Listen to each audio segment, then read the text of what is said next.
Pinagpalang araw sa inyong lahat mga kabangers at mga kayanggaw. Lalong-lalo na po sa inyo kabanong. Nais ko lamang ibahagi ang aking karanasan nung ako ay binata pa. Ang karanasan na ito ang siyang sumubok sa aming pagkatao. Lalong-lalo na sa aming mga pananaw. Ito rin ang nagpatunay sa akin na ang pagiging sakim ay walang maidudulot na maganda sa buhay ng kahit na sino. Dahil sa karanasan na ito, mas lalo kong naintindihan na ang lahat ng desisyon na ginagawa natin sa mundo ay may kapalit. Maaring maganda ang dulot nito sa atin at mas masama pa ay maaari din nating ikamatay. Ako po si Rico, ang sender na maghahatid ng kwento ngayong araw. At ito ang aking kwento. Bago po natin simulan ng kwentong handog ngayong gabi, kung maaari lang ay pindutin niyo muna ang subscribe button bilang suporta na rin sa ating channel. Bawat suporta na inyong ibibigay ay malaking tulong para may pagpatuloy ang paghahatid namin ng kwento. Maraming salamat po mga kabangers. Biko, naipasok mo na ba yung mga sinampay natin? Kanina patay. Kanina patay? Sinong patay? Ang sabi ko, kanina ko pa po naipasok ang mga sinampay, Itay. Mabuti naman kung ganon. Ikaw, Tay, ayos ka lang ba? Ayo naman. Bakit mo naman naitanong bigla? Kasi, naghihimay ka bigla ng malunggay eh. Buwang ka pala eh. Ito yung uulamin natin ngayon. Hahaluan ko lang ng kaunting manok. Masarap ang sabaw habang maulan eh. Narinig kita kanina, Tay, kausap mo si Mang Pedring. Hayaan mo na. Ganun naman talaga ugali ng siyang yun eh. Huwag kayo maglala, Tay. Kapag nakahanap na ako ng trabaho, hindi ka na uutang sa siraulong yun. Ayos lang naman ako, Rico. Masaya na ako kasi sinasamahan mo ako sa pagtitinda ng asin natin. Ang kaso ngayon, medyo maulan ng mga nagdaang araw kaya ayan, ang hirap magbenta. Paano kung patusin ko na kaya yung inaalok sa akin na trabaho ni Ate Belen? Ay nako, tumigil ka. Hindi totoong magiging waterboy ka ron. Kapag nasa bayan ka na, mamanyakin ka lang ng babae yon. Alam mo naman na may gusto sa'yo yung dati pa, di ba? Hinihintay ka nga lang yata nun na nasa legal age ang edad mo eh. Sayang din naman eh. Maganda din naman si Ate Belen kahit na nanay na siya. Tumigil ka ha. Balanding babae yon. May asawang OFW yun sa Qatar. Papayag ka na lalandin ka ng isang yon? Magtinda ka na lang na asin kaysa maging kabit. Ang mabuti pa, kunin mo yung payong. Lumabas ka at mangutang ka muna ng cubes dun kila Piting. Hindi pala ako nakabili kanina eh. Pakamot-kamot na lang akong naglakad palabas sa bahay kabanong. Kinuha ko ang payong namin na gutay-gutay na. Sa hirap ng buhay, pati payong hindi na namin mapalitan. Nagtitiis na lang kami sa sira-sira. Kahit na nakapayong ako, ay nababasa pa rin ako. Pero wala akong magagawa kundi ang tiisin ng ganong sistema. O pre, anong sayo? Pwede bang makautang muna ng cubes? Panghalo lang sa malunggay namin. Wala na kasing pera, pre. Walang problema. Gusto mo, 2 pa para mas malasa. Baliw. Wag na, ayos na isa. Oh, ayan. Okay na yan? Oo, okay na to. Salamat ah. Pre, kumusta AirPods mo? Okay naman siya. Bakit? Binatukan ni Mang Pedring yun eh. Kung tarantado lang ako, sinulsulan kong AirPods mo para labanan siya. Ano? Binatukan? Hindi ko yata nakita yun ah. Oo pre, naawa nga ako sa AirPods mo eh. Kasi kahit ginawa na yun sa kanya, nakangiti pa rin siya kay Mang Pedring. Ba't tarantado yun ah? Oo, baka naman gumawa ka pa ng gulo ha. Hindi. Pero sa susunod kapag nakita kong ginawa niya yun sa tatay ko, papangahan ko siya gamit ng talampakan ko. Ha? Paano yun? Sige na pre. Balik na ako, baka hinihintay na ako ni tatay eh. Ay pre, bukas kapag wala kang ginagawa, sama ka sa amin ha. Laro tayo basketball. Tumango na lang ako, kahit na alam ko naman sa sarili kong hindi ako makakasama sa kanila. Sa halip kasi na maglibang-libang ako, nilalaan ko na lang ang libreng oras ko sa paghahanap ng pera. Lalo na sa mga panahon na mahina ang tinda namin ng asin. Sabay kaming kumain ni tatay. Pinagtiyagaan na lang namin ng tig-isang maliit na pakpak na manok. Mas marami pa ang sabaw kaysa sa laman. Ganun palagi ang ginagawa namin para kahit papaano, marami pa rin kaming makain. Pagkatapos pumunta na lang ako sa maliit naming kusina. Naroon ang asin na ilalako sana namin kinabukasan. Pinagpahinga ko na si tatay. Ako na ang tumapos ng pagsasalok sa mga plastik. Dakong 12:00 na ako natapos, natulog na rin ako.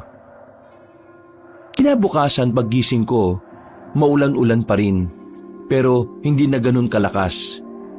Kailangan ko lumabas noon para makapaglako ng asin. Masama ang pakiramdam ng tatay ko, kaya mag-isa ko lang na iroronda ang daladala kong asin.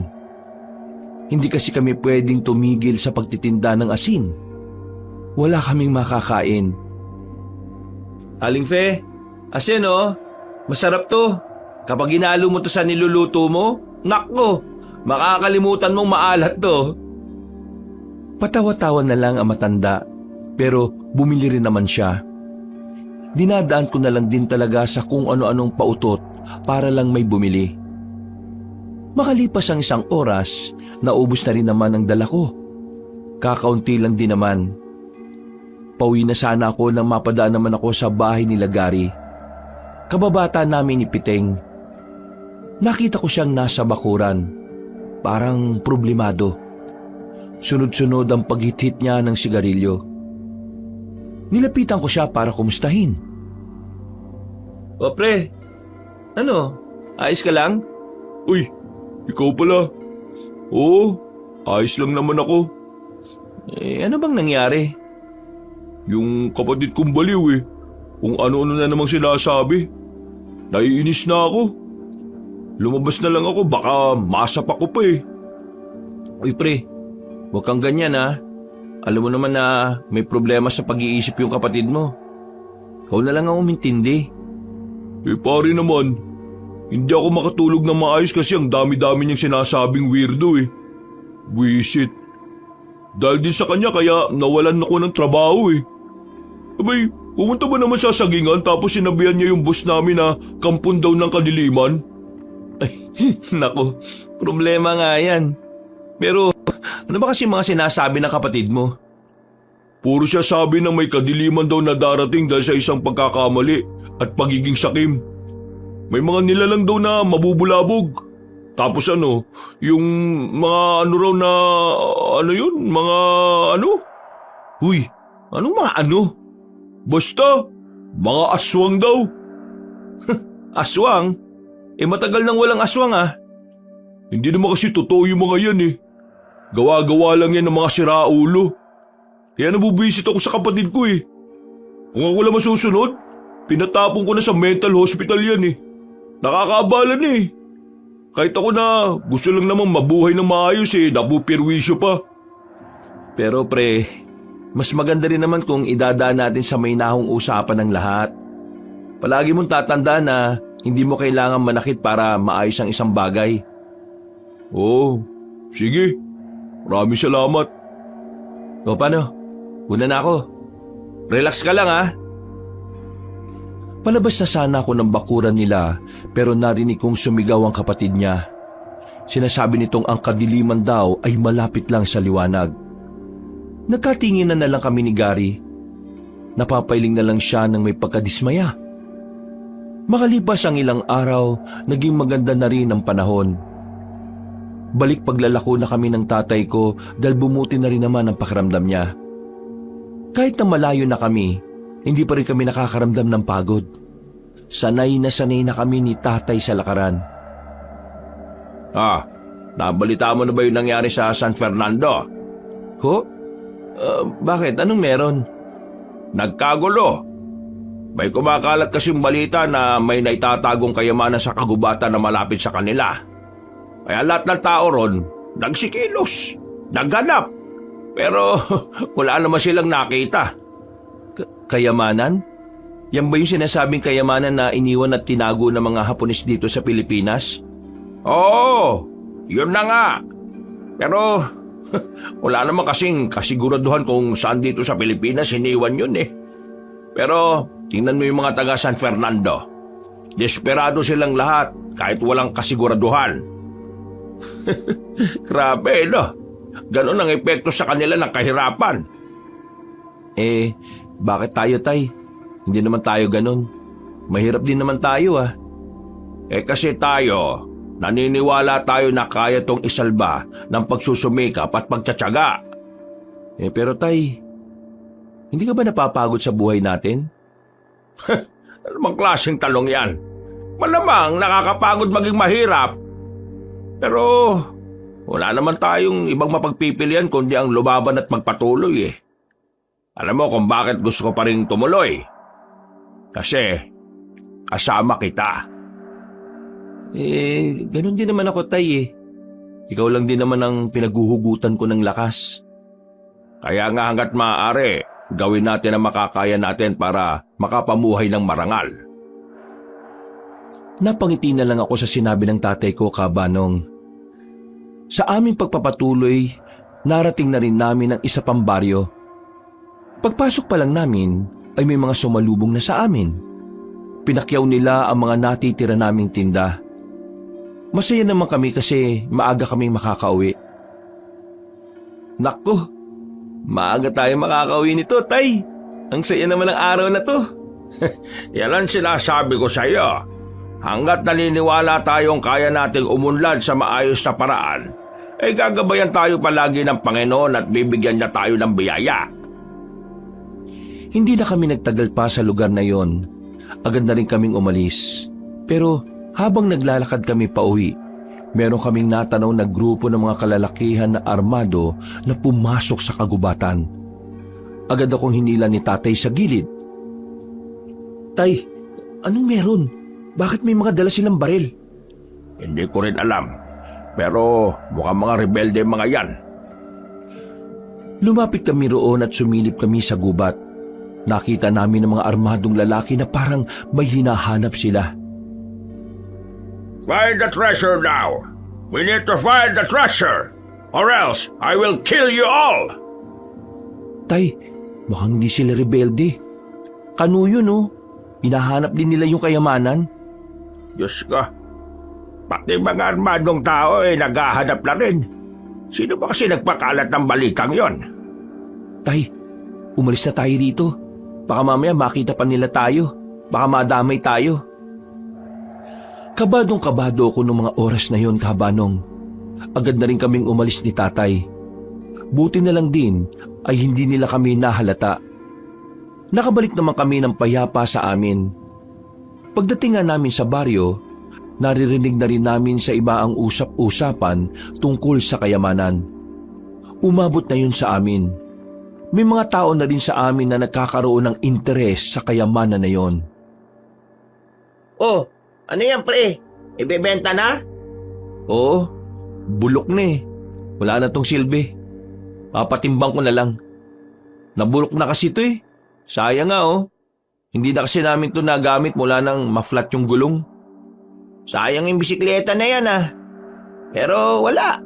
Timbangan na lang talaga bagsak niyan. Pre, anong masasabi mo dun sa kumakalat na haka-haka tungkol dun sa kayamanan? Naiintriga rin ako. Parang gusto ko na nga rin makihanap eh. Wala pa namang kasiguraduhan na nandito yun sa probinsya natin eh. At mas lalong wala namang kasiguraduhan na totoo nga yun. Paano kung meron? Di paldo-paldo yung makakakuha nun. Kung wala, nagsayang lang ng lakas sa mga taong maghanap nun dun. Pero wala namang masama kung susubukan. Sa hirap ng buhay ngayon, lahat ng paraan para makaahon, dapat hindi na natin pinapalagpas. Wala namang mawawala sa atin kasi walang-wala rin naman na tayo ngayon eh. Oh, si Gary yun ah. Kung ano? Hoy! Gary! Halika dito! Nakasimangot ka na naman ah. Visit kasi sa bahay eh. Oh, ano na naman ba nangyari? Parang lagi ka nalang inis ah. Pinatake na naman ng katarantaduhan yung kapatid kong may sapak. Oh, kalma, relax. Bakit? Ano na naman ba yung nangyari? Ayun, sigaw ng sigaw. Sabi na may grupo daw ng mga armado ang makakakita sa hinahanap ng lahat. Tinatanong ko nga kung alam niya kung nasaan yung kayamanan na hinahanap ng mga tao eh. Tinawanan lang niya ako. Ay ayun, nabwisit talaga ako. Umalis na lang ako kaysa masapak ko pa eh. Sa sinabing yon ni Gary ay nagtindigan ng mga balahibo ko. Hindi ko alam kung bakit, pero pakiramdam ko dahil yon sa pagiging tugma ng sinabi ng kapatid niya at sa nakita namin ng tatay ko. Bigla ko na lang naisip na baka magkatotoo na ang mga armadong lalaki na yon ang makahanap sa kayamanan, kung sakaling meron man. Umiiling-iling na lang ako, Kabanong. Pilit kong inaalis sa isip ko na walang basihan ng sinasabi ng kapatid niya. At nagkakataon lang din na merong armadong grupo na naghahanap sa kayamanan. Nang maging kalmado na si Gary, umalis na rin siya kasama si Piteng. Nilapitan naman ako ni tatay at inabutan ng kape. Iniisip mo pa rin ba yung nakita natin kanina? Ay, oo, tay eh. Pero narinig mo ba yung sinabi ni Gary kanina? Ha? Hindi. Ano ba yon? Yung kapatid niya raw kasi, yung may problema sa pag-iisip. Sinasabi na may armadong lalaki raw na makakahanap ng kayamanan. Di ba, meron tayong nakitang armadong grupo kanina. Hinahanap din nila yung kayamanan. Baka nagkataon lang. Alam mo naman, ang mga taong wala sa katinuan kung ano-ano lang ang sinasabi. Wala namang basihan yung sinabi niya eh. Minsan nga kapag dadadaan ako sa bahay nila, naririnig ko yung sinasabi ng kapatid niya. May babagsak daw na malaking bulalakaw sa barangay natin. Wala namang nabagsak ah. Kasi hindi naman talaga makatotohanan ng mga naiisip ng kagaya niya. Kaya kung ako sa kanila, dalhidan nila sa tamang pasilidad para naman matugunan yung pangangailangan ng kapatid niyang si Gary. Kasi, nako, lalong mababaliw ang taong yon kung nasa bahay nila at hindi naman naasikaso. Nakakaawa lang. Napabuntong hininga na lang si Papa. Napaisip din ako sa sinabi niya. Pinagpalagay ko na lang na baka nga nakakataon lang ang lahat. Sa mga sumunod pang araw, patuloy na namayagpag ang usapin tungkol sa iniwang kayamanan ng mga Hapon. Dumami na rin ang nakaroon ng interes, pero wala namang kahit na isa sa kanila ang nakakita sa hinahanap na yaman. Tubal ng benta ngayon, anak? Ay, nako, kaya na kaya muna tayo rito. Oo, kaya nga tay eh. Nakakadalawang plastic pa lang tayo. Dahil pang laman itong bayong ko eh oh. Ako nga, natatay ako eh. Teka, saan ba pwedeng tumae rito? Naku, bawal dito sa labas tay. Doon oh, pasok tayo sa gubat. Doon ka maganap. Bilisan natin. Masakit na yung tiyan ko. Baka mamaya abutin pa ako dito sa salawal ko. Naku, nakakahiya. Agad kaming naglakad papasok ng gubat. Sakto na merong kaming natanaw na ilog. Umupo na si tatay sa likuran ng puno. Ako naman kumuha ng tubig na ipanghuhugas niya. Nang sumalok na ako ng tubig gamit ang sirang galon na nakita ko sa gilid, natanaw ko sa kabilang parte ng ilog ang mga armadong lalaki. Nagmamadali sila at base sa kilos nila, parang ang saya-saya nila. Dahil sa kuryosidad, bigla ko na lang naisipan na sundan sila. Binitiwan ko na muna ang hawak kong galon. Pansamantala, nawala na sa isipan ko na naghihintay pala ng panghugas ang tatay ko. Anong ginagawa nila? Bakit parang masaya sila? Sila yung nakaraan ah. Nahanap na kaya nila yung kayamanan? Kahit na alam kong delikado, sinundan ko pa rin sila, Kabanong. Hanggang sa nakita ko na lang silang nakatigil sa harap ng isang kuweba. Ako naman ay nagtago lang sa ilalim ng punong mangga. Check this cave! Check the area! I know! This is the right location! Move! Move! Move! Mukhang nahanap na nga nila. Pero saan dito? Teka, hihintayin ko pa bang makita nila? Wag na siguro. Kailangan ko na lang makabalik.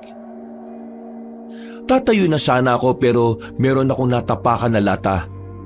Nakalika ako ng tunog. Napatingin tuloy ang mga armadong lalaki sa kinaroroonan ko. Otomatikong dumaloy ang kaba sa sistema ko. At ang tanging nasa isip ko noon ay agad na umalis at iligtas ang sarili. What are you waiting for? Follow him! Buti na lang ay hindi nila ako binabaril ng mga sandaling yon. Kaya binilisan ko na lang ang pagtakbo. Nang mabalikan ko si tatay ay hindi pa rin siya nakakapaghugas. Wala ring malapad na dahon na pwede niyang magamit. Nasaan yung tubig? Kanina pa ako dito naghihintay sa'yo Isuot mo muna yung short mo, tay. Hinahabol ako eh. Wala pa akong hugas, buwang ka ba talaga? Mangangamoy ako nito.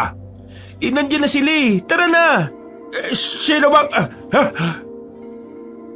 Hindi ko na hinintay pang makapagsuot siya ng short. Dali-dali na kaming tumakbo palabas ng kagubatan na yon. Nang medyo makalayo na kami at makapagtago sa mga halamanan, nakita naming nilagpasan na rin nila kami.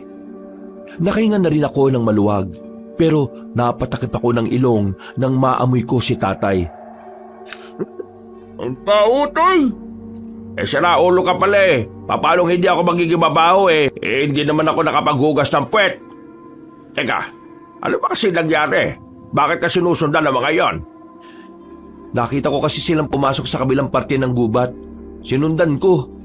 Nalaman ko na parang nahanap na nila yung eksaktong lugar na kinalalagyan ng kayamanan. Yun ang narinig ko. Sigurado ka ba sa sinasabi mo? Ewan ko. Yun ang sabi ng matandang kano eh. Pabayaan mo na sila. Ikaw para ka siraulo eh. Mapapahama ka pa sa ginagawa mo. Tingnan mo ako. Hindi ako nakapaghugas ng puwet. Paano ako uuwi nito ngayon? Hindi dito na lang kayo. Hahanapan na lang kita ng malapad na dahon. Baka naman kung saan ka pa magpunta niyan ha. Sasapukin ko na talaga yung mukha mo. Hindi na utay. Basta dito ka lang. Ang baho mo ni eh. Nakahanap naman ako ng malapad na dahon para kay tatay. Pagkatapos niyang mapunasan ng puwet niya, ay nagmamadali na rin kami makalis doon. Nakauwi naman kami ng maayos. Natulala na lang ako sa gilid dahil sa mga nangyari. Hindi pa rin mabura sa utak ko kung papaanong hinabol ako ng armadong lalaki. Habang nagmumuni-muni sa harapan ng bahay namin, nilapitan ako ni tatay at inabutan ng mainit na tableya. Ramdam ko na nag-aalala rin siya sa akin. Hindi na kasi ako makausap na maayos mula nang makauwi kami. Iniisip mo pa rin ba yung kanina? Oo, tay eh. Natakot ako. Akala ko kanina katapusan ko na. Siguro sa susunod, hindi talaga dapat nagpapatalo sa kuryosidad eh, no? May mga pagkakataon talaga na nilalamon tayo ng kuryosidad. Pero minsan, yan din talagang magpapahamak sa atin.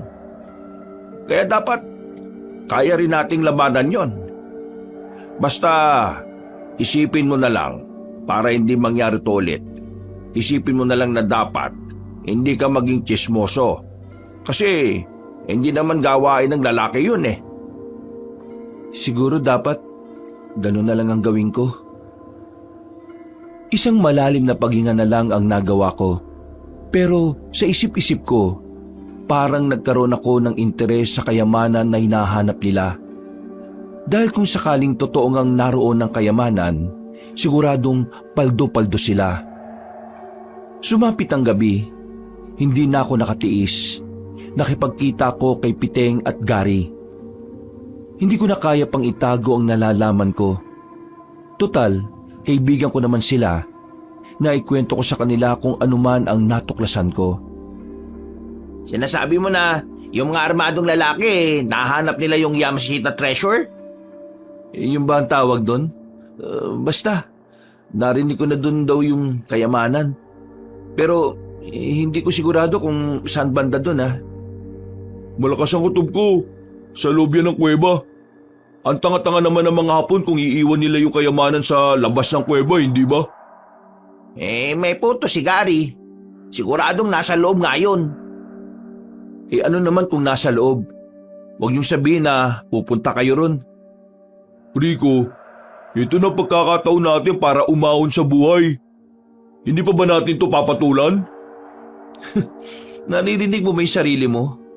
Delikado, Gary. May mga baril ang mga taong nauna ron. May mga baril? Ano naman? Hindi ba nauubos sa mga bala nila? Kayang-kaya natin sila, basta tamang diskarte lang. Rico, kapag nakakuha tayo ng kayamanan, hindi ka nauutang sa amin. May pera na tayo. Yayaman tayo. Makakaalis na rin tayo sa lugar na ito. Hindi ba naiisip yun? Gusto kong yumaman, pero hindi sa mapanganib na paraan. Sa anong paraan? Sa pagtitinda ng asin? Iniinsulto mo ba yung hanap buhay namin ng tatay ko, Gary? Hindi naman yun yung gusto kong sabihin. Ang sinasabi ko lang, walang yayaman sa pagbebenta ng asin. Walang di ganun nga yun. Patapusin mo muna kasi ako. Salita ka ng salita eh. Oo, tama na yan. Pag-aaway pa kayong dalawa eh. Kung ikaw ayaw mong yumaman, pwes ibahin mo ako, Rico. Pagod na ako sa buhay kong to. Gusto ko lang makaahon, no? Gusto ko lang makaalis dito. Pupuntahan ko kung saan yun. Bukas ng gabi. Kung talagang gusto nyo, sumama kayo sa akin. Pero bahala kayo kung ayaw nyo. Ako na lamang isang yayaman. Naglakad na palayo si Gary. Nung oras na yon, parang pinagsisisihan ko nang sinabi ko sa kanila ang lokasyon ng kuweba. Hindi dahil sa ayaw ko makakuha sila ng kayamanan, kundi dahil ayaw kong mapahamak sila. Kinabukasan, tahimik ang lugar namin. Himala na wala akong naririnig tungkol sa usap-usapang kayamanan. Parang kalmado. Hanggang sa sumapit na nga ang kinagabihan. Nagulat na lang ako nang makita ko ang tatay ko na nakabihis na. May dala-dala siyang malaking bag na mukhang wala namang laman. Oh, ano ka ba? Bakit nandiyan ka pa? Hindi ka ba sasama sa akin? Wala ka naman sinabi na maglalako tayo ng asin sa ganitong oras eh. Sino nagsabi na maglalako tayo ng asin? Ano kung gagawin natin? Wala ka namang sinabi sa akin kanina. Wala akong sinabi. Kung wala akong sinabi, sumama ka na. Makikikuha tayo ng kayamanan. Hindi pwedeng sila lang. Ano pinagsasabi niyo, Tay? Alam na ng lahat ng taga rito ang tungkol sa kayamanan. Mamaya, papunta na sila ron. Iniintay lang nila ang kapitan natin. Kaya nga bago sila makarating doon, unahan na natin. Total, ikaw naman ang unang nakatuklas doon, di ba? Diyos ko naman, Tay. Pati ba naman kayo? Akala ko ba mas magandang mamuhay ng pinaghihirapan? Bakit parang nag-iba rin yung pananaw mo ngayon? Nagbabago ang pananaw ng tao depende sa pangangailangan, anak. Kaya nga gusto ko, umahon na tayo. Sawang-sawa na ako sa buhay na ganito. Kaya sumama ka na sa akin. Kukurot lang naman tayo ng kaunti eh. Tay, hindi ko sigurado kung talagang nahanap nila yung ginturon. Wala akong matibay na ebidensya na nagsasabing nakita nga nila. Narinig ko lang. Isa pa, delikado dun. Alam niyo naman na mga armado mga yun eh.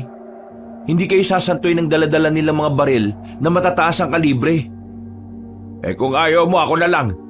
Kikilos na ako kaysa maunahan pa tayo ng mga kalugar natin. Mauubusan pa tayo eh. Sandali nga. O ano, nagmamadali ako eh. Oo na, kasama na po ako. Kakainis naman oh. Hindi ka rin pala makakatiis eh. Sasamahan ko kayo kasi nag-aalala ako sa inyo. Ayaw kitang mag-isang maglakad. Rico, hindi naman natin to gagawin dahil sakim tayo.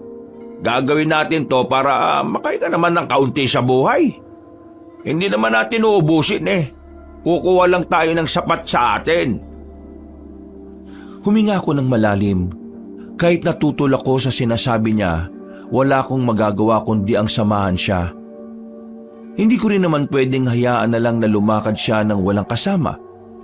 Lalo pat ang mga pwede niyang madatnan doon ay mga taong maaaring makapatay sa kanya. Habang abala pa ang mga tao sa pagpupulong nila, sinamantala na namin ni tatay ang pagkakataon. Palihim kaming umalis. Mabilis kaming nakarating dahil halos takbuhin na namin ang daan. Nagtago na muna kami sa gilid. Nakikiramdam kami sa paligid. Nakakapagtaka na wala kaming makitang mga nagbabantay roon.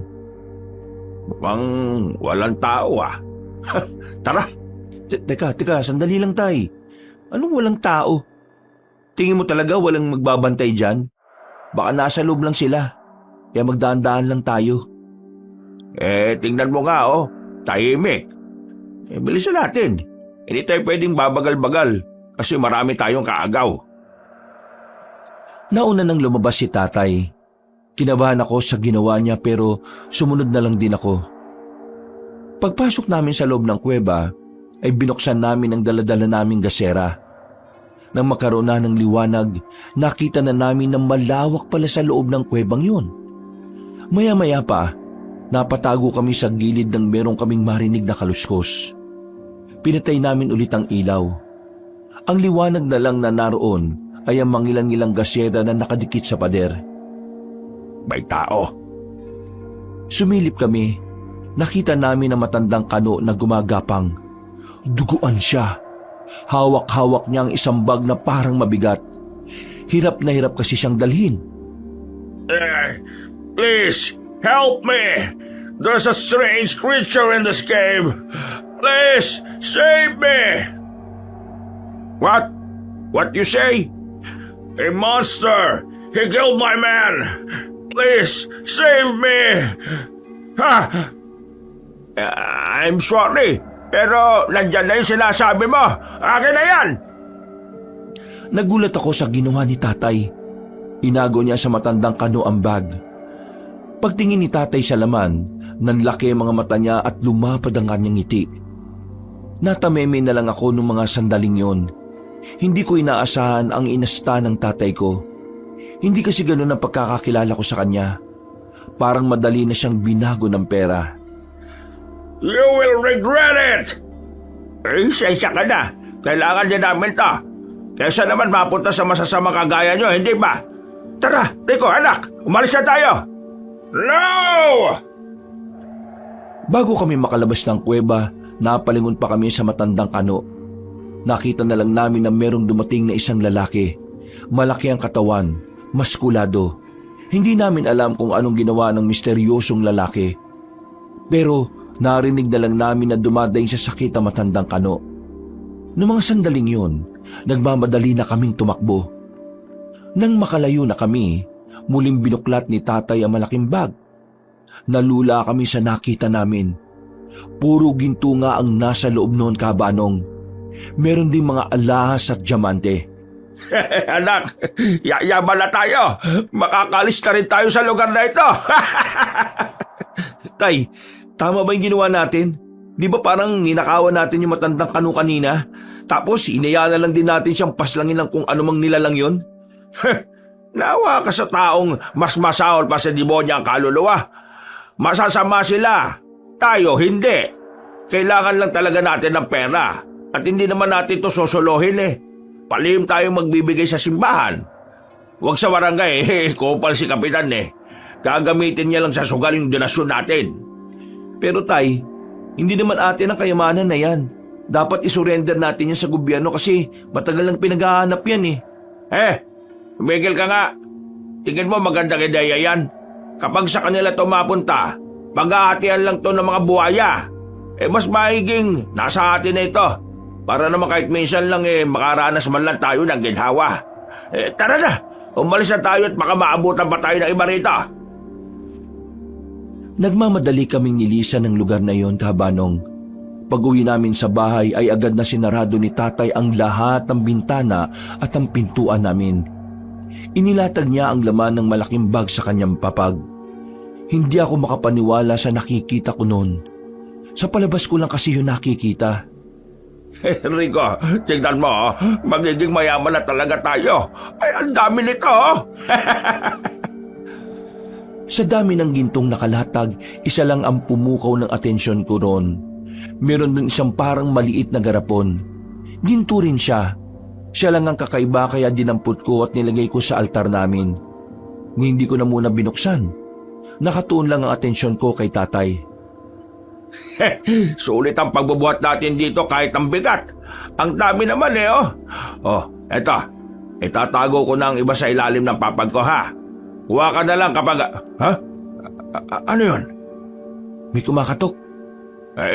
Wag. Hayaan mo sila. Rico! Buksan mo itong pintuan! Kasama namin ang taong bayan! Nandito si Kapitan! Mag-usap tayo! Alam kong may tinatago kayo riyan! Wag. Wag mo silang pagbuksan. Pero Rico! Buksan mo to! Kapag hindi mo to binuksan, mapipilitan kami pumasok dyan! Sirahin namin itong pinto! iba na ang tono ng pananalita ni Gary, kaya kahit ayaw ng tatay ko, tumayo ko para pagbuksan sila. Bumungad sa akin si Gary at Piting. Kasama nila si Kapitan pati na rin ang mga kalugar namin. Ano bang problema, Gary? Rico, magkababata tayo. Pero hindi ko alam na gagantuin mo kami ni Piting. Pati ang mga kalugar natin. Ha? Teka, ano bang pinagsasabi mo? Pinuntahan namin yung kuweba, pero wala na kaming inabutan. Ang nakita lang namin doon, bakas ng dugo. Alam namin na kinuha nyo na yung ginto. Hindi kayo makakapagkaila sa amin. Meron kami nakita isa sa bakuran nyo eh. Hindi nyo yata napansin na nalaglag dito. Ito oh. Noong mga sandaling yun, Kahabanong, alam kong wala na akong lusot, kaya hindi na ako nagdahilan pa. Napabuntong hininga na lang ako at napayuko. Mang Rene, lumabas na kayo dyan. Alam na namin na nasa inyo yung ginto. Hindi naman tama na kayo lang ang makikinabang. Kailangan natin paghati-hatian ng mga yan. Hindi naman namin to susuluhin eh. Ibabahagi namin talaga namin ito sa ating lahat. Kaya lang naman kami nagtatago dahil doon sa nakita naming nilalang. Hindi ba, Rika? Anong nilalang? Yung nakita niyong dugo, dugo yun na matandang kanon na armado. Sabi niya sa amin, mayroong mabangis na nilalang ang lumaga sa kanyang mga kasama. Yung ginto na nakuha namin, nakuha lang din namin sa kanya. Tumakas na kami nung nakita namin ang mabangis na nilalang na yun. Kung ano man ang nilalang na sinasabi nyo, wala na tayong pakialam doon oh. Ang malaga, pantay-pantay na magkaroon ng mga kalugar natin. Rico, palalagpasin namin tong ginawa nyo. Pero hindi ko nagustuhan yung tinangkan yung hindi pa alam sa mga tao yung tungkol dito. Wala na kaming nagawa pa ng tatay ko noon.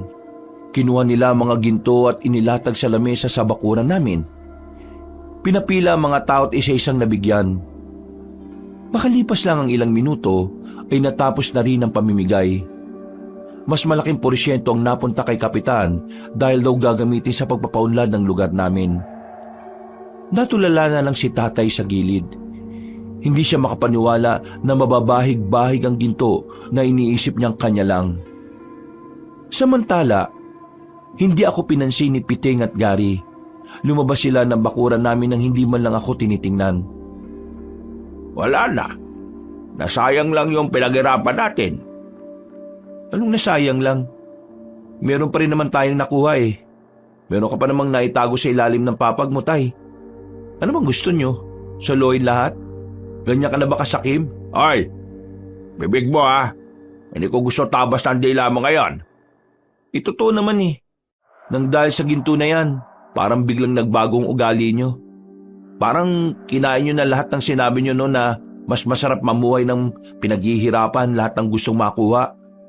Pinaghirapan naman natin to ah. Ano bang inaangal mo? Nagbabago ka na nga talaga, tay. Hindi ako makapaniwala. Totoo nga talaga yung kasabihan, no? Na ang tao nagbabago dahil lang sa pera o kayamanan. Rico, anak. Alam mo, pasensya ka na ha. Alam kong masyado akong nagiging sakim sa yaman. Pero hindi mo ako masisisi. Mula pagkabata ko, hindi ako nakaranas ng masarap na buhay. Alam mo naman yun, hindi ba? Kaya sana, maintindihan mo ako ngayon. Kaya naman kitang intindihin, tay eh. Ang gusto ko lang, sana naman huwag kayong magbago. O sige, pinapangako ko, hindi ako magbabago. Ako pa rin ang tatay mo. Isang malalim na paghinga na lang ang nagawa ko, Kabanong. Kumalman na rin ang kalooban ko. Pakiramdam ko noon, nagbalik na ang tatay ko. Humingi rin ako ng paumanhin sa kanya, kaya naging maayos na rin kaming dalawa. Kinabukasan, masaya ang buong baryo namin. Lahat ba naman ay paldo-paldo dahil sa ginto. Maingay, maraming nagkakantahan. Habang kami ni tatay, nasa bakuran lang. Hindi pa rin namin binibenta ang ginto sa bayan. Rico, anak, pasensya ka na ha. Dahil sa akin hindi ka na pinansin ng dalawa mong kaibigan. Kasalanan ko talaga yun Naging sakim ako. Ay, ayos lang. Kakausapin ko na lang sila. Pagkatapos naming manangalian ni tatay, lumabas ako ng bahay namin. Pinuntahan ko si Piting at Gary. Sakto naman na nasa bilyaran silang dalawa. Nakita nila akong nasa labas kaya lumapit sila sa akin. Mga pre, gusto ko sana kayo makausap tungkol dun sa nangyari kagabi. Maniwala man kayo sa hindi ko talaga ginusto yun. Ayoko ngang kunin yung kayamanan na yun Pero si tatay ang mapilit Hindi ko naman siya pwedeng hayaan na mag-isa pumunta ron. Kaya sinamahan ko siya. Medyo nagtampo lang naman kami. Pero alam naman namin ni Gary na hindi ka naman sakim na tao. Siguro si Bang rin nasilaw lang. Mabuti na nga lang kagabi pumayag siya na ibahagi na lang sa lahat Kilala ko kayo ng tatay mo. Hindi kayo sakim na tao.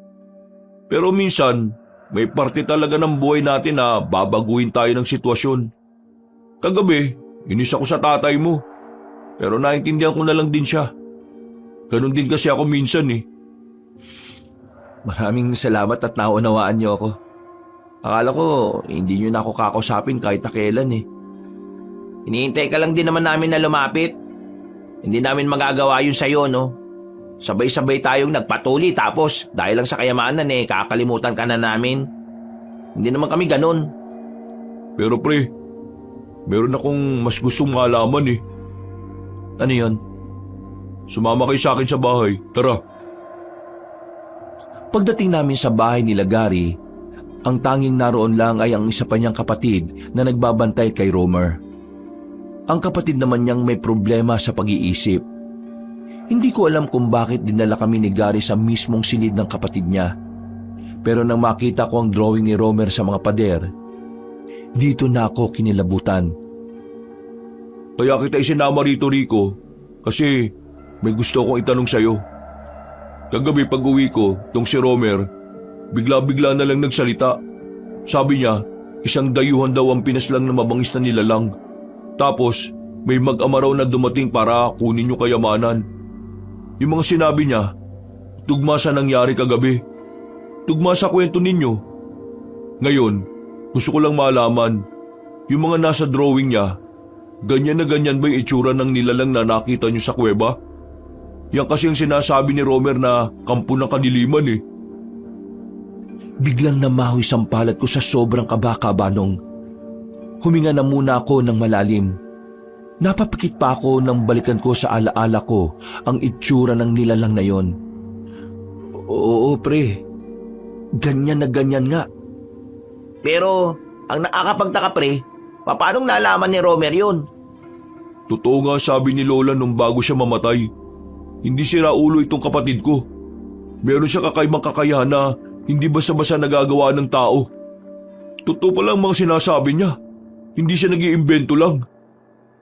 Pero, masasabi niya ba sa atin kung anong nilalang na naroon? Meron siyang sinasabi sa akin noon na hindi ko pinapaniwalaan. Paulit-ulit kasi. Pero ang sabi niya noon, aswang daw.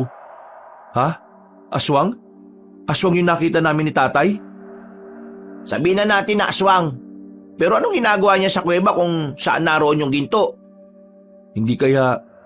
Hindi naman talaga ito yung ginto na iniwan ng mga Hapon? Sinasabi mo bang Yung gintong pinagati-hatian natin pagmamay-ari ng aswang na yun? Hindi ko alam. Pero mga pre, masama ang kutob ko. Paano kung balikan tayo ng aswang na yun? Huwag ka matakot. Marami tayo, no? Nag-iisa lang yun. Kung sakali mang dumayong aswang na yun sa lugar natin, wala rin namang magagawa yun. Sabihin na kaya natin sa mga kalugar natin para alam din nila na Wag. Magdudulot lang tayo ng taranta sa mga narito. Pabayaan na lang muna natin sila na ma-enjoy yung buhay nila. At isa pa, kailangan muna natin makasiguro na tama ang hinala natin. hinala na alin? Na aswang nga may-ari ng mga ginto? Oo. Nagkakatinginan kaming tatlo. Baka sa mukha namin ang pag-aalala at pangamba. Kahit hindi nila sabihin, alam kong kinakabahan na rin sila. Pero pinilit na lang namin na kalimutan ang bagay na yon. Sa mga sumunod na araw, naging maayos naman ang buhay naming lahat. Walang kahit na anong nangyayaring masama. Sa katunayan, kaming dalawa ni tatay ay nakapagpatayo na rin ng tindahan sa bayan. Meron kami mga kinausap na tao para magbantay doon. Kumuha rin kami ng lupa na pwedeng gawing sakahan. O yan anak, nagsisimula nang magbago ang buhay natin. Huwag ka mag-alala, hindi naman ako magbabago. Tay, paulit-ulit ka naman. Alam ko naman na hindi ka naman talaga magbabago. At masaya ako doon. Buti nga nakinig ako sa iyo Kung hindi siguro ako nakinig isa na rin akong ganid at sakim. Wala na siguro akong pinakaiba sa mga buhaya sa gobyerno ano. Uy, naan nyo lang yung boses nyo, tay. Baka mamaya may makarinig sa atin. Pareho na lang kaming natawa sa pinag-uusapan namin habang nakatanaw sa lupa na nabili namin. Napapangiti habang nakatingin sa papalubog na araw. Tara na. Kailangan na natin makabalik sa atin. Mula sa sakahan, kailangan pa namin maglakad ng halos 5 minuto kung saan nakaparada ang motorsiklo na iniwan namin. Hindi na kasi yun kayang ipasok pa sa mismong tapat ng bukid. Habang naglalakad kami, nakatingin na kami ng tatay ko nang may marinig kaming kaluskos sa paligid. Tinapik agad ako ng tatay ko sa balikat at saka tumawa. Nakakainom mo ng kape yan anak Kaunting kaluskos, kabado ka na kaagad. Kalma. Baka mga bayawak lang yan. Tara na. Para makauwi na tayo. Hindi na ako tumugon. Binilisan na lang namin ang paglalakad hanggang sa makarating na kami sa pinagparadahan ng motorsiklo namin. Nang makabalik na kami sa baryo, sinalubong ako ni Piteng. Pinauna ko na si tatay habang ako ay kinausap pa ako ng kaibigan ko. Bakit? May problema ba? Bakit ganyan ang itsura ng pagmumukha mo? Pre, naalala mo yung sinabi ni Romer nung nakaraan? Yung nandun tayo? Nitong nakaraan lang. Oo naman. Bakit? Di ba ang sabi niya, meron daw mamamatay. At yung mamamatay daw na yon, isa sa mga nakakuha ng ginto galing doon sa kuweba. Pre, may namatay na kanina. Si Mang Tobong. Natagpo ang walang buhay sa ilog. Lasog-lasog yung katawan niya, pre. Tingin ko, nangyayari na yung kinakatakutan natin. Parang binabalikan na tayo ng nilalang na nandun sa kuweba. Teka. Kalma lang Baka naman may ibang gumawa nun kay Mang Tobong. Huwag tayo basta-basta mag-isip ng kung ano-ano kung wala pang nangyayaring investigasyon. Si Gary, nasaan? Andun, sa kanila. Binabantayan yung ano pa yung sasabihin ng kapatid niya. O sige, mauna ka na dun. Uwi muna ako sa amin. Magpapaalam lang ako kay tatay. Nagmamadaling umalis si Piteng. Ako naman ay aminadong kinabahan din sa nalaman ko. Pag-uwi ko naman sa bahay, napadako ang tingin ko sa altar. Saka ko lang naalala na meron pala akong inilagay na parang garpo na ginto doon. Sa pag-iisip na baka may kumuha noon na ibang tao, kinuha ko yon at inilagay sa ilalim ng papag ko. Tay, pupunta lang ako kay Gary May pag-uusapan lang kami. Siya sige. Pero huwag ka naman masyado magtagal doon Kasi mamaya maghahapunan na tayo. Pagdating ko kina Gary, inabutan ko sila sa bakuran nila. Naghahasa ng itak si Gary. O pre, para saan yan? Nasabi ko na kay Piting, susubukan kong puntahan yung nasa kuweba. Ha? Buwan ka ba pre? Nung laban mo ron, aswang yun. Tsaka, bakit ba bigla ka nalang makakaisip ng ganyan? Parang dati lang hindi ka naman naniniwala sa mga aswang Sa mga nangyayari ngayon, kumbinsido na akong totoo mga salot na aswang na yan. Kaya hindi na ako magsasayang ng oras. Kaysa unahan niya kami, uunahan ko na siya. Alam mo ba kung anong bagong pangitain ni Romer?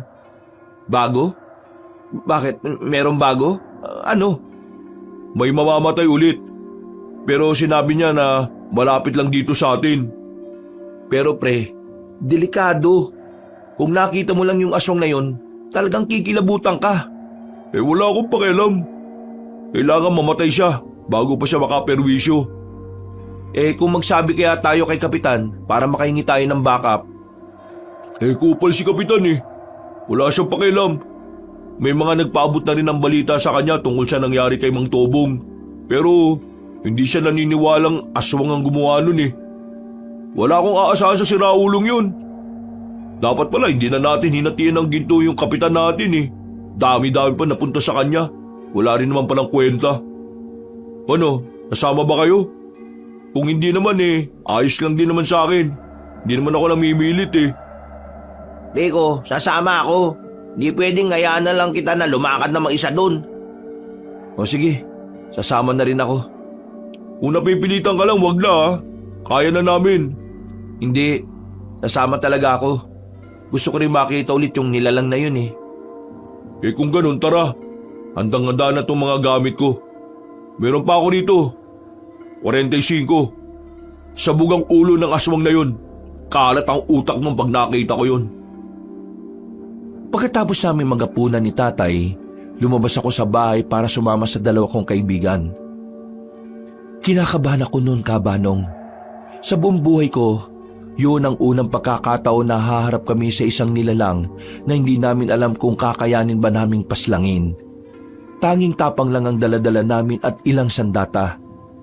Wala kaming sapat na kaalaman kung papaano yun matatalo. Buti naman pinayagan ka ni Mang Rene. Anong pinayagan? Hindi ako nagpaalam.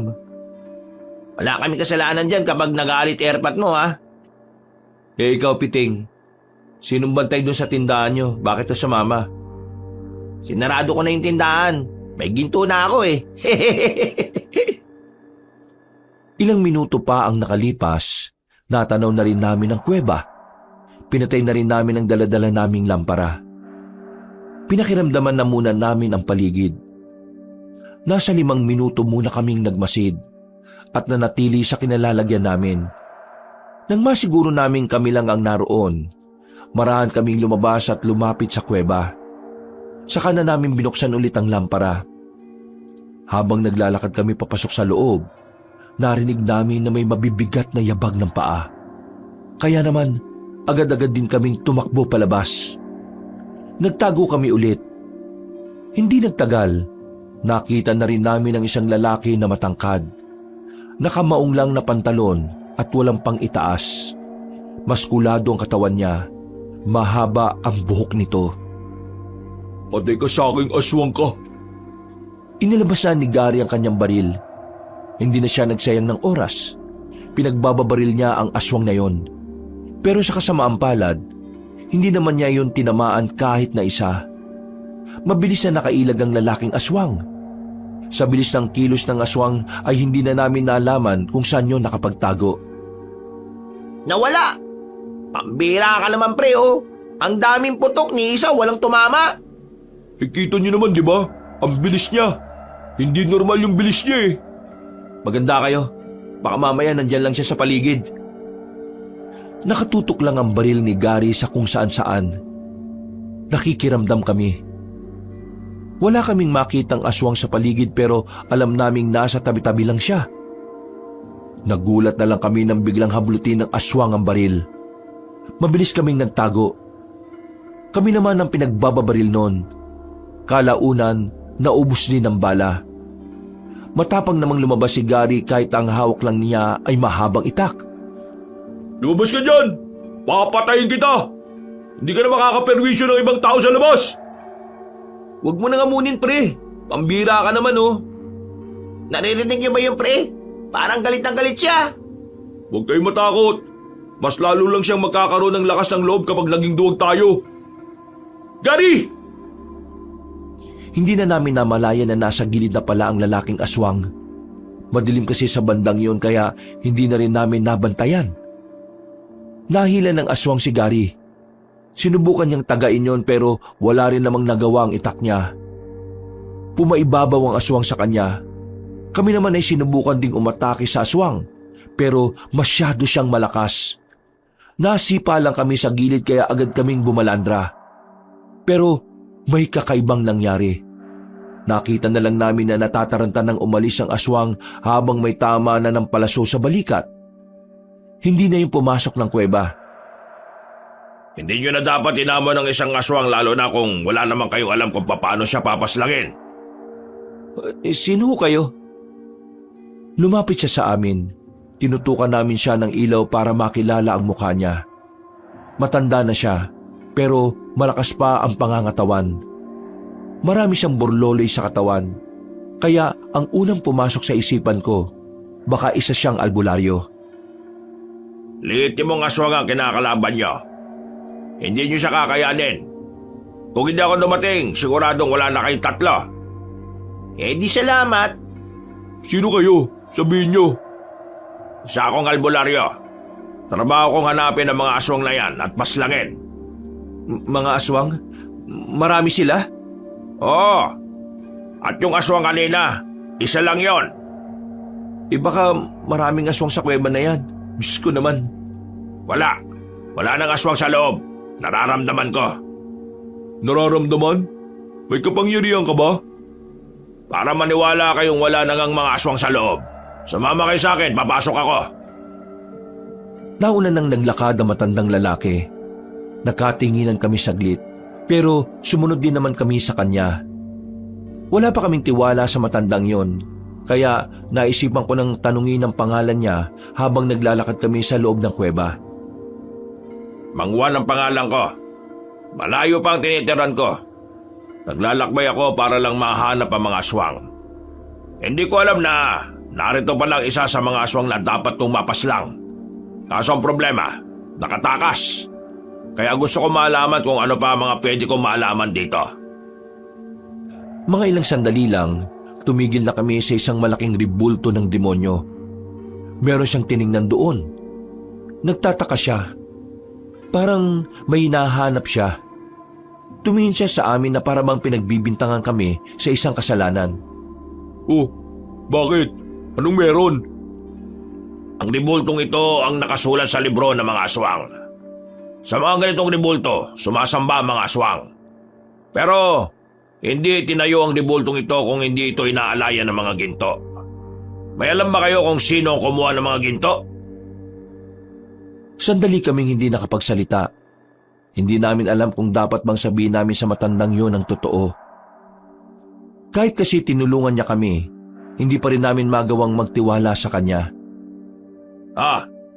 Hindi kayo makapagsinungaling sa akin, ha? Kayo siguro, no? Kayo ang kumuha ng mga ginto rito?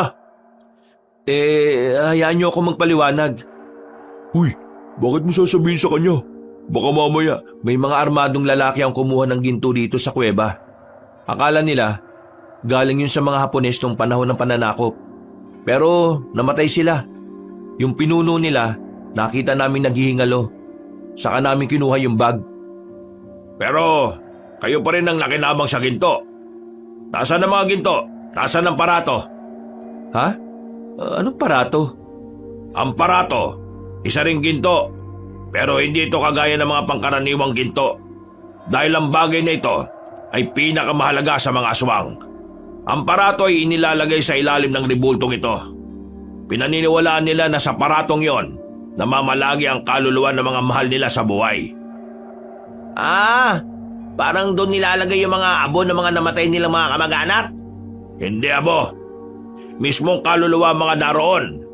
Hindi nyo dapat kinuha ang bagay na yon.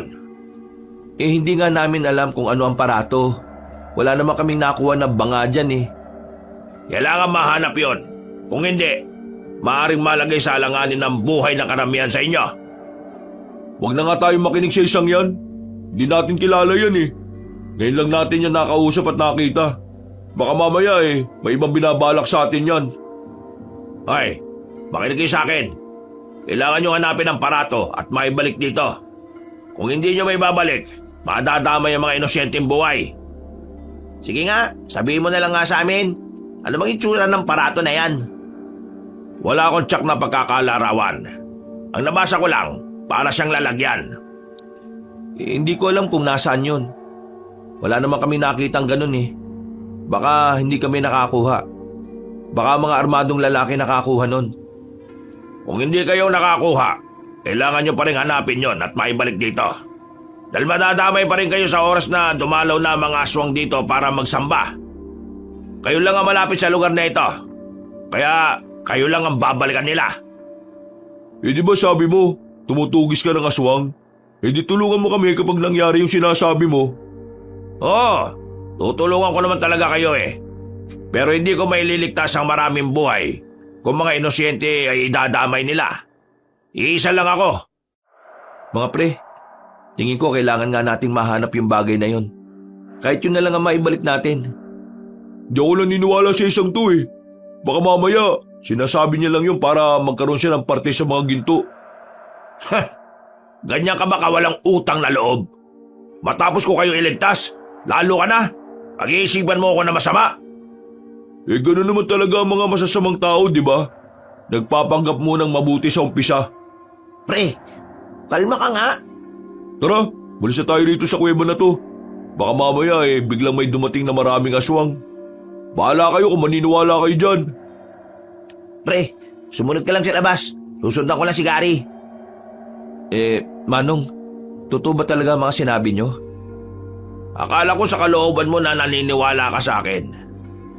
Nababasa ko sa mga mata mo eh. Ikaw, sa inyong tatlo, ikaw ang bukod tanging nakikitaan ko ng mas bukal ang puso. Gawin mo nararapat iyo. Hindi lang para sa inyo ng pamilya mo. Para na rin sa mga nakakarami. Kung sakaling maibalik naman namin yung parato, hindi na ba manggugulo yung mga aswang? Hindi ko alam. Pero kung may babalik nyo yon, may tsansang umalis na lang sila rito at lumipat ng lugar.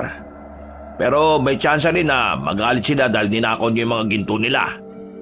Ang mahalaga rito, maibalik ang parato. Yun ang pinakamahalaga sa kanila kaysa sa ginto.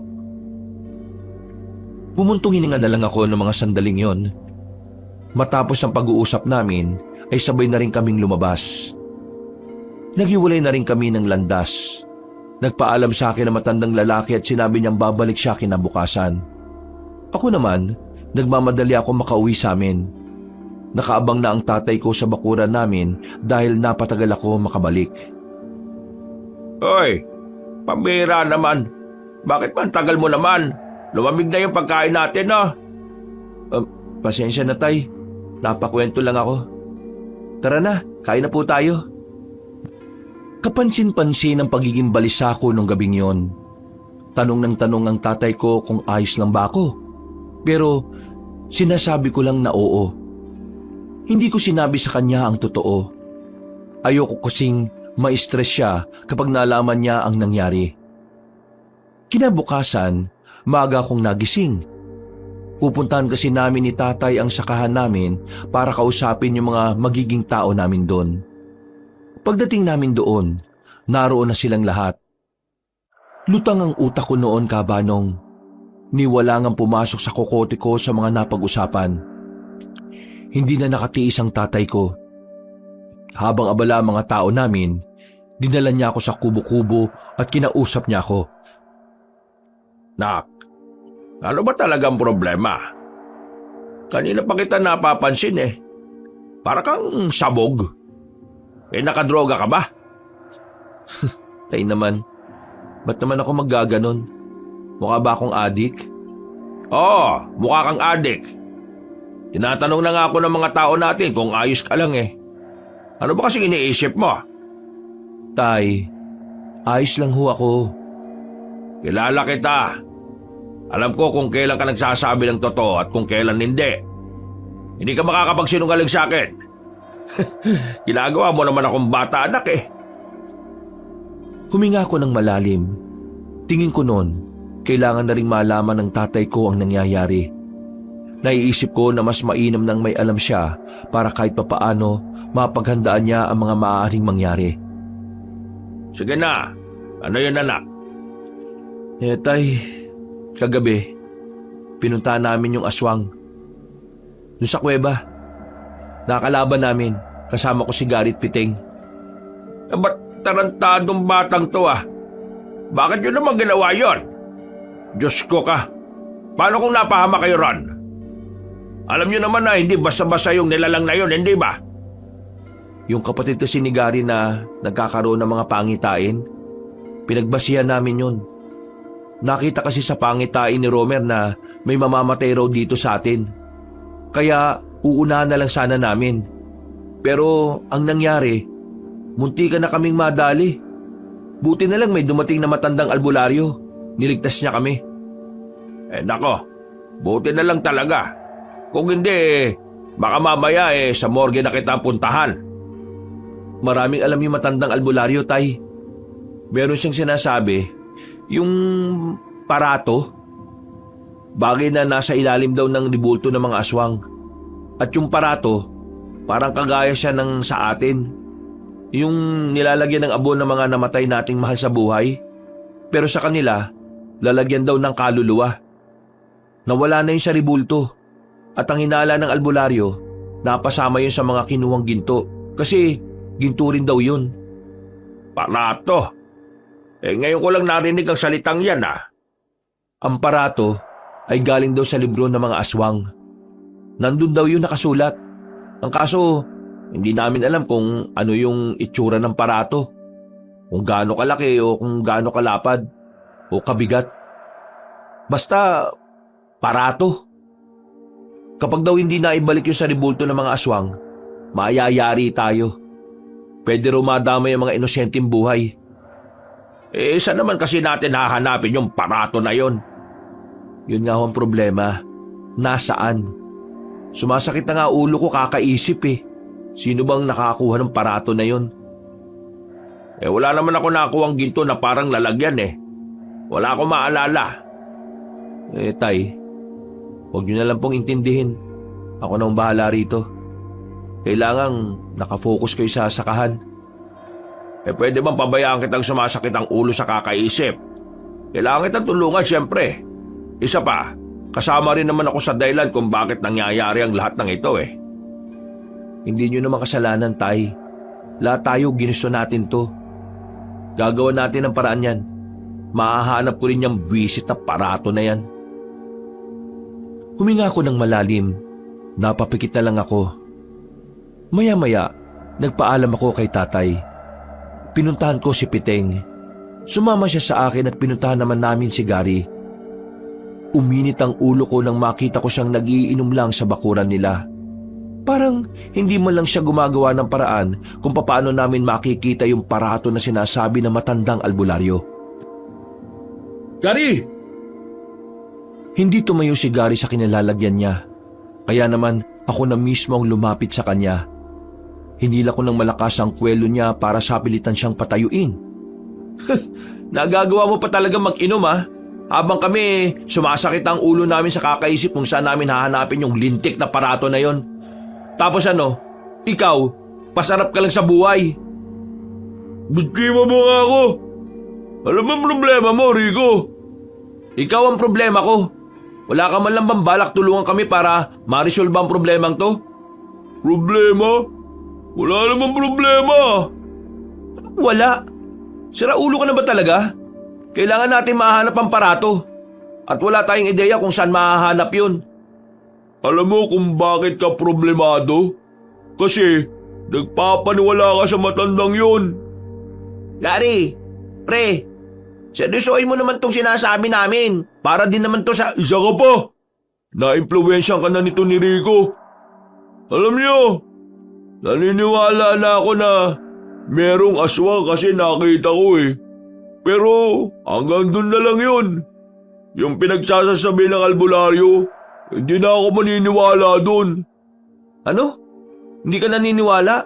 Pero sa kapatid mo naniniwala ka? Sinasabi mo bang hindi ako dapat maniwala sa kapatid ko kasi hindi siya normal? Ha? Hindi naman hama kasi na mas katiwa-tiwala yung sinabi ng albularyong may alam sa aswang. Kaysa sa wag mong insultoy na kapatid ko, ha? Kahit nainis ako doon, mahal ko yun. Malis ka na nga! Baka makakalimutan ko pa kaibigan kita. Malis ka na! Alis! Tara na pre, yaman mo na muna yan. Hinila na ako ni Piting paalis doon. Napapailing na lang ako dahil hindi rin ako makapaniwala na nakapagbitaw ako ng mga ganong klase ng salita. Pre, hindi ko rin gusto yung mga sinabi mo ha. Mali na idamay mo si Romer.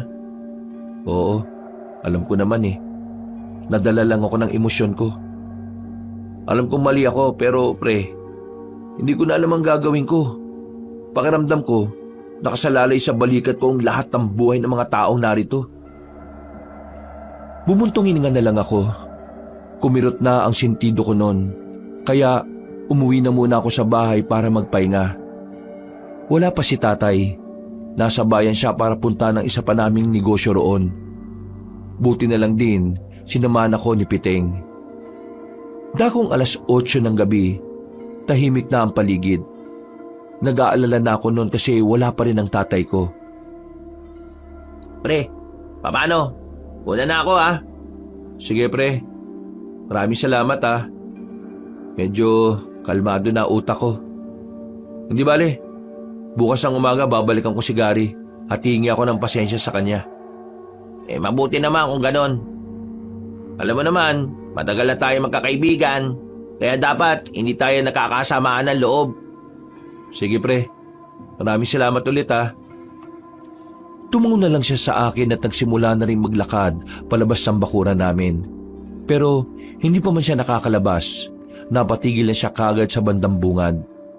Nung una, hindi ko alam kung bakit. Kaya tumayo na rin ako at nilapitan siya. Sino ba kayo? May isang lalaking nasa tapat ng bahay namin.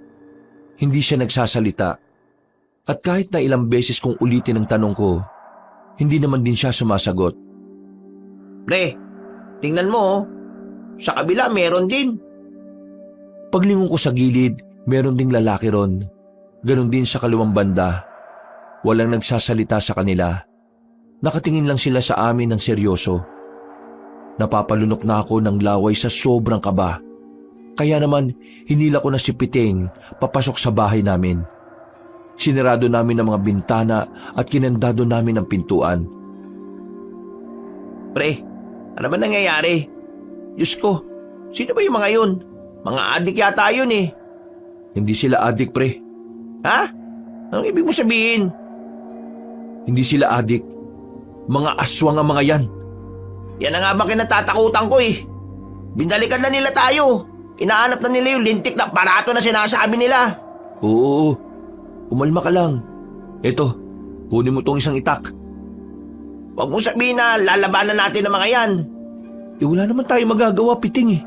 Kung sakali makapasok sila rito sa bahay, di lalabanan natin sila. Hindi pwedeng mamatay na lang tayo ng basta-basta. Noong mga sandaling yun, Kabanong, palakas ng palakas ang angil nila. Naririnig din namin mula sa kabilang bahay na nagsisigawan na sila. Nakita na rin nila ang mga nakapalibot sa bahay namin. Kahit na kinakabahan at nangingilabot, pinipilit naming malakasan ang aming loob. Alam namin na sa oras na mabuksan nila ang pintuan, siguradong mapapahama kaming dalawa. Pre, anong gagawin natin? Manahimik ka nga muna. Mas lalo ako hindi makapag-isip sa iyo eh. Tulungan mo ako. Iarang natin ang lamesa. Dali! Pinagtulungan namin buhatin ang lamesa at saka inilagay sa pintuan. Nagtungo rin ako sa kusina para kumuha ng maraming asin. Isinaboy namin yon sa siwang ng pintuan. Narinig namin na parabang naapektuhan ng mga nilalang na yon. Kaya nagkaroon kami ng lakas ng loob na sabuyan pa sila ng sabuyan. Binuksan ko ng bahagya ang bintana. Binuhos ko ang asin doon. Hindi sila makalapit sa parting yon. Kaya naman, naisipan ko rin na ibuhos pa ang ibang asin sa palibot ng bahay namin. Para kung sakali makapasok sila, ay hindi naman sila makalapit. Naging epektibo naman ang mga naisip namin. Tumigil ang pag-angil nila, pero nanatili lang kami sa loob ng bahay. Ano? Mga duwag pala kayo, mga aswang kayo eh. Uy, wag mo nang asarin. Baka mas lumakas pa sila kapag naasar sila eh. Wisit kasi yung mga yan eh. Kanina pa ako kinakabahan eh. Buong akala namin noon ay umalis na sila, Kabanong. Pero muli na namang dumaloy ang kaba namin nang bigla na namang umangil sila ng umangil. Mas malakas at parang mas gigil na sila sa mga sandaling yon. Pero narinig namin sa labas na parang may dumating. Nabuhayan kami ng loob ng mapagtantong boses ni Mang Juan ang narinig naming nagsasalita. Mabuti naman at lumitaw na rin kayo. Hindi na ako mahirapan pang maghanap sa mga salot. Tumagal ng halos 5 minuto. Tumakas na ang mga aswang. Iniwasan nilang kalabanin si Mang Juan, na parabang alam ng mga nilalang na yon na ikamamatay lang nila kung hindi sila aalis. Buksan niyo ito. Ako ito, si Mang Juan. Nagmamadali naming inalis ang lamesang nakaharang. Nakita namin si Mang Juan na nagpupunas na ng itak niya.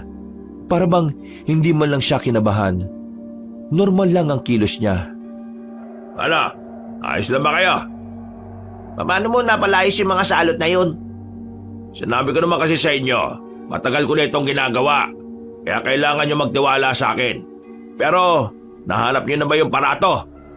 Hindi pa rin eh. Wala kaming mahanap. Kailangan na natin hanapin yon. Nakita nyo naman, bumaba na ang mga swag dito.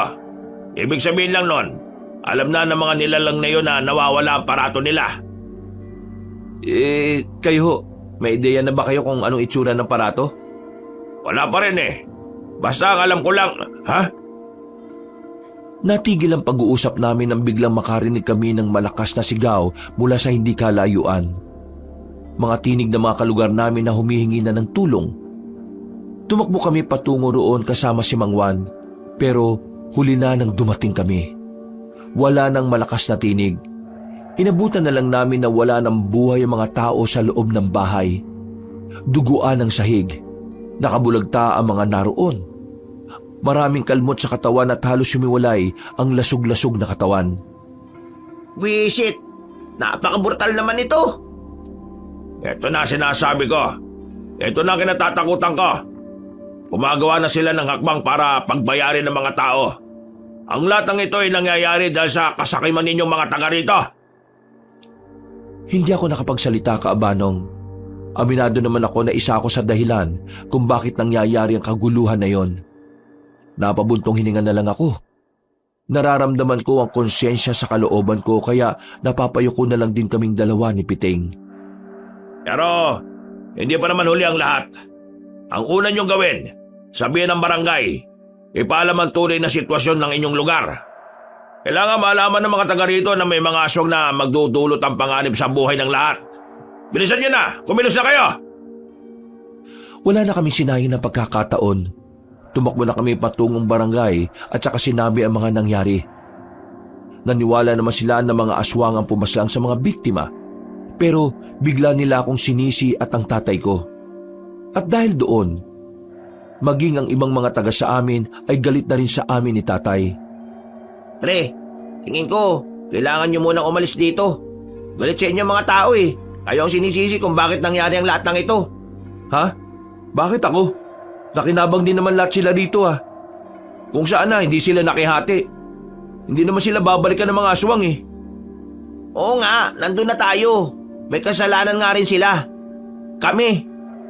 Pero pre, ang sinasabi ko, wala kang magagawa ngayon. Kahit ipaliwanag mo sa kanila, hindi kanila pakikinggan dahil galit sila sa'yo. Mapapahamak lang kayo ng tatay mo. Pero wala pa si tatay eh. Hindi ko alam kung anong nangyari sa kanya. Hintayin mo na lang siya sa bahay nyo. Kapag dumating ang tatay mo, saka kayo umalis. Magpalamig muna kayo sa ibang lugar. Masama ang kutob ko, pakiramdam ko, kayo ang pagbubuntanan ng mga tao rito eh. Tinapi ko na lang si Piting sa balikat. Naghiwalay na kami ng landas nang lumiko na kami sa isang kanto. Agad ako umuwi sa amin. Dismayado ako nang mapagtantong wala pa rin ang tatay ko. Hindi ako mapakali. Sobrang nag-aalala ko para sa ama ko. Sinimulan ko na nga rin mag-impake noon. Ay nako, bira naman si tatay oh. Kung kailan nangyayari ang lahat ng ito, saka naman hindi mahanap. Nang sumilip ako ulit sa labas, nakahinga na ako ng maluwag nang makita ang tatay ko na kapapasok lang ng bakuran. Bakas ang taranta sa mukha niya. Rico, ano nangyari? Bakit galit sa akin yung mga taong naroon sa bandang unahan? May inatake ang mga aswang, tay. Isang pamilya. Pinatay ng mga aswang ngayon. Galit sa atin ang mga tao dito sa atin. Tayong sinisisi nila eh. Sinasabi nila na kung hindi natin kinuha yung ginto, wala sanang ginto na paghahati-hatian. Abat, siraulo pala sila eh. Kung hindi sila nakiepal at kumuha ng daladala natin, di sana hindi sila madadamay. Di sana tayo lang ang nasa panganib ng mga buhay ngayon. At hindi na tayo mahirapan pang isipin kung kanino napunta yung aparato. Aparato ba yun? Aparato? Wala na tayong oras, tay. Kailangan na muna nating umalis dito bago pa sila makaisip na pagbayarin tayo. Tama, bakit naman tayo aalis? Wala naman tayo kasalanan, Rica. May kasalanan man tayo o wala, kailangan nating lumayo muna rito, tay. Wala na silang pakikinggan eh. Tayo ang sasaktan nila kasi tayo lang ang kaya nila. Mas uunahin pa nila tayo kaysa sa mga aswang. Mga siraulo. Teka, sandali lang. Bakit na naman? Yung mga ginto ko sa ilalim ng papag. Wag na. Sapat na yung meron tayo. Umalis na tayo. Wala nang nagawa ang tatay ko nang hawakan ko siya sa braso at sapilitan ko siyang hinila palabas ng bakura namin. Baka sa mukha niya ang panghihinayang, pero hindi ko na talaga hinayaang dalhin niya pa ang mga gintong hindi naman talaga sa amin. Pero habang naglalakad kami palabas ng baryo namin, nakita kami ng mga kalugar namin. Alam nilang aalis kami, kaya inalarma na nila ang iba pa naming kabaryo. Buwisit, tay! Takbo na! Birang buhay naman ka, ha? Hawak-hawak ko si tatay sa braso habang tumatakbo kami. Pumasok kami sa iskinita. Madilim ang parting yon kaya doon na muna kami nagtago. Nang malagpasan na kami ng mga tao, lumuwag ng bagya ang paghinga namin, pero hindi pa raw natatapos ang lahat. Mahirapan kami makalabas ng lugar namin dahil nagising ang mga residente. Kasalanan ko to eh. Tay, hindi to ang tamang oras para magsisihan. Tulungan mo na lang ako makapag-isip kung paano tayo makakaalis dito. Halos 10 minuto rin kaming nakatago sa dilim sa parting yon. Pagsilip ko, wala na mga tao. Malayo sila sa amin kaya nilakasan namin ni tatay ang loob. Bilis, tay! Bilis! Teka, sandali lang naman. Matanda kasama mo. Hindi pa kami nakakalayo. Natanong na namin ang isa pang grupo ng mga residente. May dala silang mga sulo. Hindi ko alam kung kami ba ang tutugisin nila o ang mga aswang. Pero kahit na hindi naman nila kami nakikita, gumilid kami ulit ni tatay. Mukhang mahihirapan tayo, tay. Kasi ang tanda ko na, mabagal akong kumilos. Kung ikaw na lang kaya mauna, anak. Ha? Hindi ko kayo iiwan, no? Bakit ko kayo iiwanan? Hindi pwede. Matanda na nga ako. Magiging pabigat lang ako sa magtakas mo. Wala akong pakialam kung magiging pabigat ka. Isasama kita kahit dalawa pa tayo mapahamak dito. Talagang hindi mo ako kayang iwan eh, no? Paano na lang kung mawala na ako? Paano ka na? Tay, matatanggap ko naman na kailangan kong mabuhay mag-isa balang araw. Pero hindi ko matatanggap kung mamamatay ka sa kamay ng mga kalugar natin. Mas lalo na sa kamay ng mga aswang. Kaya isasama kita kahit saan. Kung sa bagay, hindi mo nga ako iniwan kahit na wala akong short at hindi pa ako nakakapaghugas ng puwet eh. Baho mo nga tayo nun eh. Buti nakahanap ako ng malapad na dahon. Nagawa pa naming matawan ng mga oras na yon. Pero naging seryoso kami ulit nang matanong namin na parami na ng parami ang mga taong nagtitipon. Sinisigaw nila ang pagtugis sa mga aswang. Pero sinisigaw din nila ang paninisi sa amin ni tatay. Tama! Ang alin? Kailangan natin makita si Mang Juan. Sino naman yon? Yung albularyo na tumulong sa amin kanina. Matutulungan niya tayo. Saan naman natin hahanapin yung taong yon? Bahala na. Basta tingin ko, Nandito pa rin siya sa loob ng baryo natin, Tay. Paunahin kita makalis dito Magtago ka muna. Dalawang iniiwasan natin yung mga residente at ang mga aswang. Naintindihan niyo ba ako? Akala ko ba walang iwanan tapos mauuna ako? Kailangan ko nga munang hanapin si Mang Juan. Siya ang makakatulong sa atin para makapagtago muna. Kung wala na pala yung Juan na yun dito, ikaw naman ang mapapahamak. Hindi, malakas ang kutob ko na narito pa siya. Kailangan natin sumugal, Tay. Wala na ba talagang ibang paraan, anak? Nag-aalala ko sa iyo Wala na, Tay. Kaya magtiwala ka sa akin. Magagawa ko to. Sa ngayon, isipin muna natin kung paano tayo makakalabas ng baryo. Muli kong sinuyod ng tingin ng paligid. May mangilan-ngilan pa rin akong nakikita. Pero dahil medyo malayo sila sa amin at hindi rin naman nakatingin sa direksyon kung nasaan kami, muli kaming naglakas ng loob ng tatay ko. Marahang kaming naglakad papunta sa kabilang banda. Nang makalagpas kami ay binilisan namin ng takbo. Sabay tago ulit nang may makitang paparating. Anak! Oh, bakit, Tay? Nak, sa likod mo! Ano pong nasa likod ko, Tay? Nak, may aswang! Pagharap ko, bigla na lang akong dinamba ng lalaking aswang. Hindi ko napansin na may nag-aabang pala roon. Umibabaw sa akin ang aswang na yon at pilit niyang inilalapit ang bibig niya sa leeg ko. Sinubukan ko siyang suntukin sa ulo, pero masyadong matigas ang bungo niya. Tay, tulungan mo ako! Huwag kang matulala dyan! Natauhan ang tatay ko. Dinampot niya ang 2x2 sa gilid. Hinampas niya ang aswang.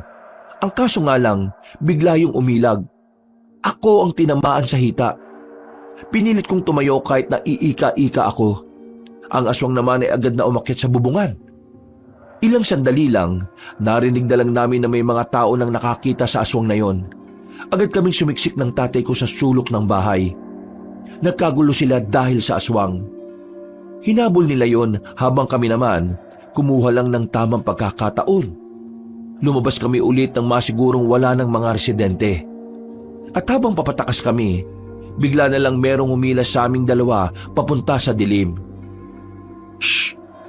Huwag kayo maingay. Ha? Mang Juan? Sinabi nang huwag maingay Nanahimik kaming dalawa ni tatay. Pinalagpas lang namin ang mga tanod at ang kapitan namin na may mga dalang pamalo. Nang makalayo na sila, ay saka na kami nakahinga na maluwag. Buti naman natahanap nyo kagad kami. Wala kami ibang matatakbuhan Ikaw lang. Tutulungan ko kayo. Papatayin kayo ng mga yun Sira ulo, di ba? Ikaw pala yung albularyo na tumulong sa anak ko. Rico, meron pa tayong isang problema. Ano ho yun? May mga aswang dito sa baryo nyo at hindi pa sila umaalis. Hindi ko alam kung kailan sila lalabas at hindi ko rin sila makita. Kung sana magkaisa mga tao na tugisin sila, kakailanganin ko sana ng tulong nila. Hindi ko kaya mga aswang kung mag-isa lang ako. Anong binabalak nyo? Wala akong magagawa. Kailangan muna nating iwan ang baryo na ito. Hindi ko pwedeng isugal ang buhay ko kagad. Kapag ako nawala, wala nang haharap sa kanila. Kaya mag-iisip muna ako ng mas magandang plano. At susubukan ko rin makausap ang iba pang albularyo na samahan ako sa laban kontra sa aswang dito. Noong mga sandaling yon, nagpahinga na muna kami sa kinalalagyan namin. Makalipas lang ang halos 10 minuto ay lumabas na rin kami. Dahil abala na ang mga residente sa pagtugi sa mga aswang, nagawa na namin makalayo roon. Hindi na kami sa pinakabungad dumaan. Pumasok na lang kami basta sa kagubatan. Malakas na rin naman ang loob ko noon dahil kasama na namin si Mang Juan. Nag-aalala ako kay Gary at Piting. Ayos lang kaya sila? Bukas na umaga, sasamahan mo akong bumalik para makibalita. Siyempre, hindi ka dapat magpakilala. Itong dalawang mong kaibigan, kumbinsihin mo na sumama sa atin. Kung sakali man kasing hindi pumayag ang mga kakilala kong albularyo, bubuo na lang tayo ng grupo. Akong bahala sa inyo, tuturuan ko kayo. Tuturuan mo kaming lumaban sa mga aswang? Delikado naman yata yun, Diyos ka. Pero, mas maganda nang matuto kayo lumaban, kaysa naman habang buhay ka lang na umiiwas sa kanila. Kagaya na lang kanina, wala kayong magawa. Kung hindi tayo nagkasama, baka wala na kayo. Baka dinumog na kayo ng mga kalugar ninyo. Baka nalapa pa kayo ng mga aswang. Tay, tingin ko tama si Mang Juan. Kailangan talaga nating matuto. Kung hindi, mamamatay na lang tayo ng walang saysay. Narating namin ang bahay ni Mang Juan sa paanan ng bundok. Halos 1 oras ding lakaran mula sa baryo namin. Simple lang ang tirahan ni Mang Juan pero maaliwalas. Doon na rin kami nagpalipas ng gabi. Sa kabila ng mga nangyari, nakatulog naman kami ni tatay ng maayos. Ramdam na ramdam kasi namin ang matinding pagod. Dakong 7:00 na ng umaga nang magising kami. Paglabas namin ng bahay ay nakapaganda na pala si Mang Juan ng pang-almusal namin. Okay na. Maya-maya alis na rin tayo, Rico. Ay, siya nga pala. Kanina madaling araw, nakakausap ko na yung mga kapwa ko albularyo. Medyo marami-rami ang pumayag na sumama sa atin. Kaya mamayang gabi, babalikan tayo sa baryo ninyo para magbantay. Sa ngayon, kukuha na muna tayo ng update doon. Hindi ba ako pwedeng sumama dyan? Pasensya na pre, pero hindi. Mas mainam ka nang narito ka lang. Kami nang bahala ng anak mo. Huwag ka mag-alala. Hindi naman mapapahamak itong si Rico At saka, nawalan na ako ng oras na turuan kayo makipaglaban. Kailangan na natin magmadali. Si Rico ang isasama ko dahil mas mabilis siya. Kahit hindi ko maturuan ngayon, sapat na ang bilis niya para makasabay. Tumango na lang si tatay. Pero baka sa mukha niya na gustong-gusto niyang sumama. Matapos namin kumain, iniwan na rin namin si tatay roon. Nagsuot lang ako ng itim na sombrero at jacket na may panabong sa ulo. Hindi nagtagal, narating na rin namin ang baryo namin. Sa bungad pa lang, kinakabahan ako. Lalo na nang marinig ko mga nag-iiyakan. Nadaanan namin ang mga bangkay ng biktima ng mga aswang. Hindi lang pala yung pamilyang nakita namin ang biniktima ng mga nilalang na yon, kundi mas marami pa. Huwag ka magpapalata. Kalma. Kumilos ka lang ng normal. Kapag nakilala ka nila, siguradong todas ka. Nakikita mo naman kung paano sila maging emosyonal. Nakayuko lang ako habang naglalakad kami. Nilalakyan ko na lang ang hakbang para malagpasan namin sila. Nang matanong ko na ang bahay nila Piting, tumakbo na ako palapit. Piting! Halika dito! Tarantado ka talaga. Bakit ka pa bumalik dito? Hindi ba sinabi ko sa inyo na galit na galit sila sa inyo ng tatay mo? Kayo ang sinisisi ng pagkawala ng maraming buhay dito. Oo, alam ko yun. Alam mo naman palang sinaulo ka, bakit bumalik ka pa? At kasama mo pa pala si Mang Juan. Nandito kami dahil kailangan naming makibalita. Pwede bang pumasok sa bahay ninyo? Bilisan nyo, abang wala pa sila nanay at tatay. Dali! Pare, anong balita rito bukod dun sa mga nabiktima? Matapos manggulo yung mga aswang kagabi, lumabas sila at kinausap si Kapitan. Matandang babae leader nila. Pinapahanap nila kay Kapitan yung parato. At kapag hindi raw nahanap ang parato bago mag 9 ng gabi, lahat daw ng tao rito mamamatay. Yung ibang residente rito, kaalis lang kanina. Pero marami-rami pa rin ang nanatili rito. Sila nanay at tatay. Pagbalik nila mamaya, mag-iimpakin na rin sila. Aalis na rin kami rito bago pa kami mamatay. Mas maganda na magsilayasan na mga tao rito bago pa mangyari ang kinatatakutan ng lahat.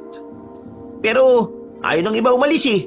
Halos 80% pa rin ang matatapang at gustong labanan ng mga aswang. Kahit si Kapitan, matigas din ang ulo niya. Akala niya kakayanin nila yung mga aswang eh. Kung makita nyo lang kagabi kung paano sila pumaslang, brutal. Tapos ang bibilis pa nilang gumapang at ang tataas tumalon. Paparating dito mamaya mga kasama kong albularyo. Tutulong sila sa mga tao rito. Pero kailangan ko pa rin ng koordinasyon ng mga tao rito. Kung hindi sila makikinig sa akin, siguradong walang mangyayari. Mamamatay tayong lahat. Kailangan natin ng matalinong taktika. Kailangan ko sila makausap. Anong plano niyo, Mang Juan?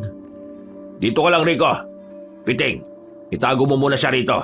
Kakausapin ko lang si Kapitan. Umalis si Mang Juan. Naiwan ako roong nilalamon pa rin ng kaba.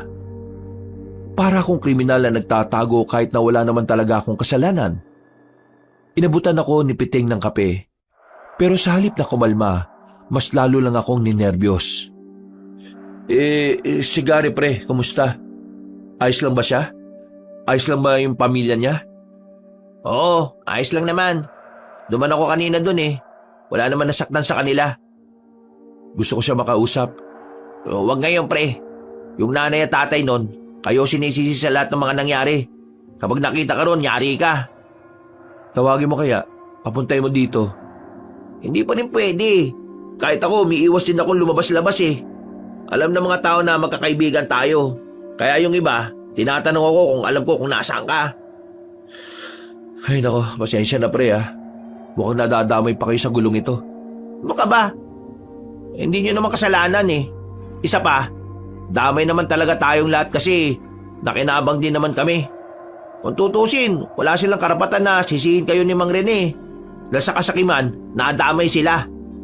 Pero dahil di sa kasakiman namin, kaya nangyari to. Kami nagdala rito ng mga ginto eh.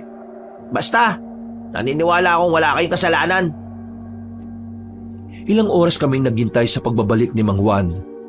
Nalaman na lang ni Piting na hirap na pala si Mang Juan na pakiusapan ng mga tao.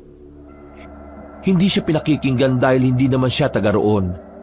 Sa kakahintay, nakaidlip na ako at nagising lang ako nang kalabitin ako ni Piting. Huy, langya. Bakit ngayon mo lang ako ginising? Sabi ni Mang Juan, hayaan lang kita matulog kanina eh. Teka, ibig sabihin inabutan ako dito ng magulang mo? Huwag ka mag-alala. Hindi ka naman nila nilaglag. Naniniwala pa rin sila na wala kayong kasalanan ni Mang Rene. Si Mang Juan nasaan? Maya-maya babalik na rin yon. Hindi pa siya tapos eh. May mangilan-ngilan na siyang nakumbinsi pero kakaunti pa rin. Ay ako, wala akong magawa. Dapat kasama niya ako eh. Huwag ka na nga makulit. May progreso yung ginagawa niya. Huwag mong sirain. Lalabas lang tayo dito kapag dumating na siya. Halos kalahating oras pa kaming naghintay. Sumapit na ang 8:00 at maya-maya pa, nakarinig na kami ng malakas na sigawan. Sinasabayan nyo ng mga angil na mga mababangis na nilalang. Yun ang hudyat ng kaguluhan. Kinuha ko na kagad ang itak na daladala ko. Hindi pwedeng nagtatago lang ako dito. Lumabas ako ng bahay nila Piting Kabanong. Wala na akong pakialam kung makita ako ng mga kalugar namin. Ang nasa isip ko lang ng mga sandaling yon ay matulungan si Mang Juan sa pakikipaglaban sa mga aswang. Doon nanggagaling yung angil ng mga aswang. Kinumbok namin ang direksyon na tinuro ni Piting. Pagdating namin doon, nakita namin ang mababangis na nilalang na kinakalaban na ng mga tao. Walang kalaban-laban ng mga naroon. Unti-unti silang nalalagas habang pinagpipiestahan ng mga aswang ang katawan nila. Sa isang iglap, ang tapang na inipon ko ay bigla na lang nawala. Parang naglaho ang lakas ng loob ko. Nanlambot bigla ang tuhod ko. Natulala, nabalisa. Hindi ko na alam ang gagawin. Pre, naririnig mo ba ako? Sabi ko, hindi natin kakayanin ng mga yan. Kailangan muna natin hanapin si Mang Juan at hintayin ang mga kasamaan niya. Oo, naririnig kita. Ayos ka lang ba? Uy, relax ka lang. Anong gagawin natin? Hanapin nga muna natin si Mang Juan. Hindi ka pa rin ba matauhan? Eto, amuin mo. Visit ka, baho. Ano yun? Amoy ng pet ko. O di ba, naimasmasa ka na? Sumunod ka na lang sa akin, dali. Maingat kaming naglakad ni Piting habang nangyayaring kaguluhan sa pagitan ng mga aswang at ng mga tao. Hinahanap namin si Mang Juan pero dahil malaki ang baryo namin, hindi namin agad siya makita. Pagliko namin sa isang iskinita, napatigil kami nang meron na kaming makasalubong na isang aswang. Naglalawa sa laway ang bibig nito. Nanlilisik din ang mga mata. Palagay ko, masarap na pagkain kami sa paningin niya. Bigla siyang umatake. Nagkatulakan pa kami ni Piting. Kaya hindi pa nakakalapit ang aswang, nakabalandra na kami. Napatigil ang aswang sa gulat dahil sa ginawa namin. Sinamantala namin yung para agad na makabangon. Ilang beses naming sinubukan na matamaan siya ng taga pero marunong siyang makailag. Magaling siyang umiwas. Hindi siya magaling. Tatanga-tanga lang talaga tayo. Anong gagawin natin sa buwang na yan? Bahala na! Naunang lumusob si Piteng sa aswang. Bara-bara na ang ginagawa niyang pagtaga, pero bigo pa rin siya. Nang makita kong aatakin na ng aswang si Piteng, kinuha ko ang bote sa gilid.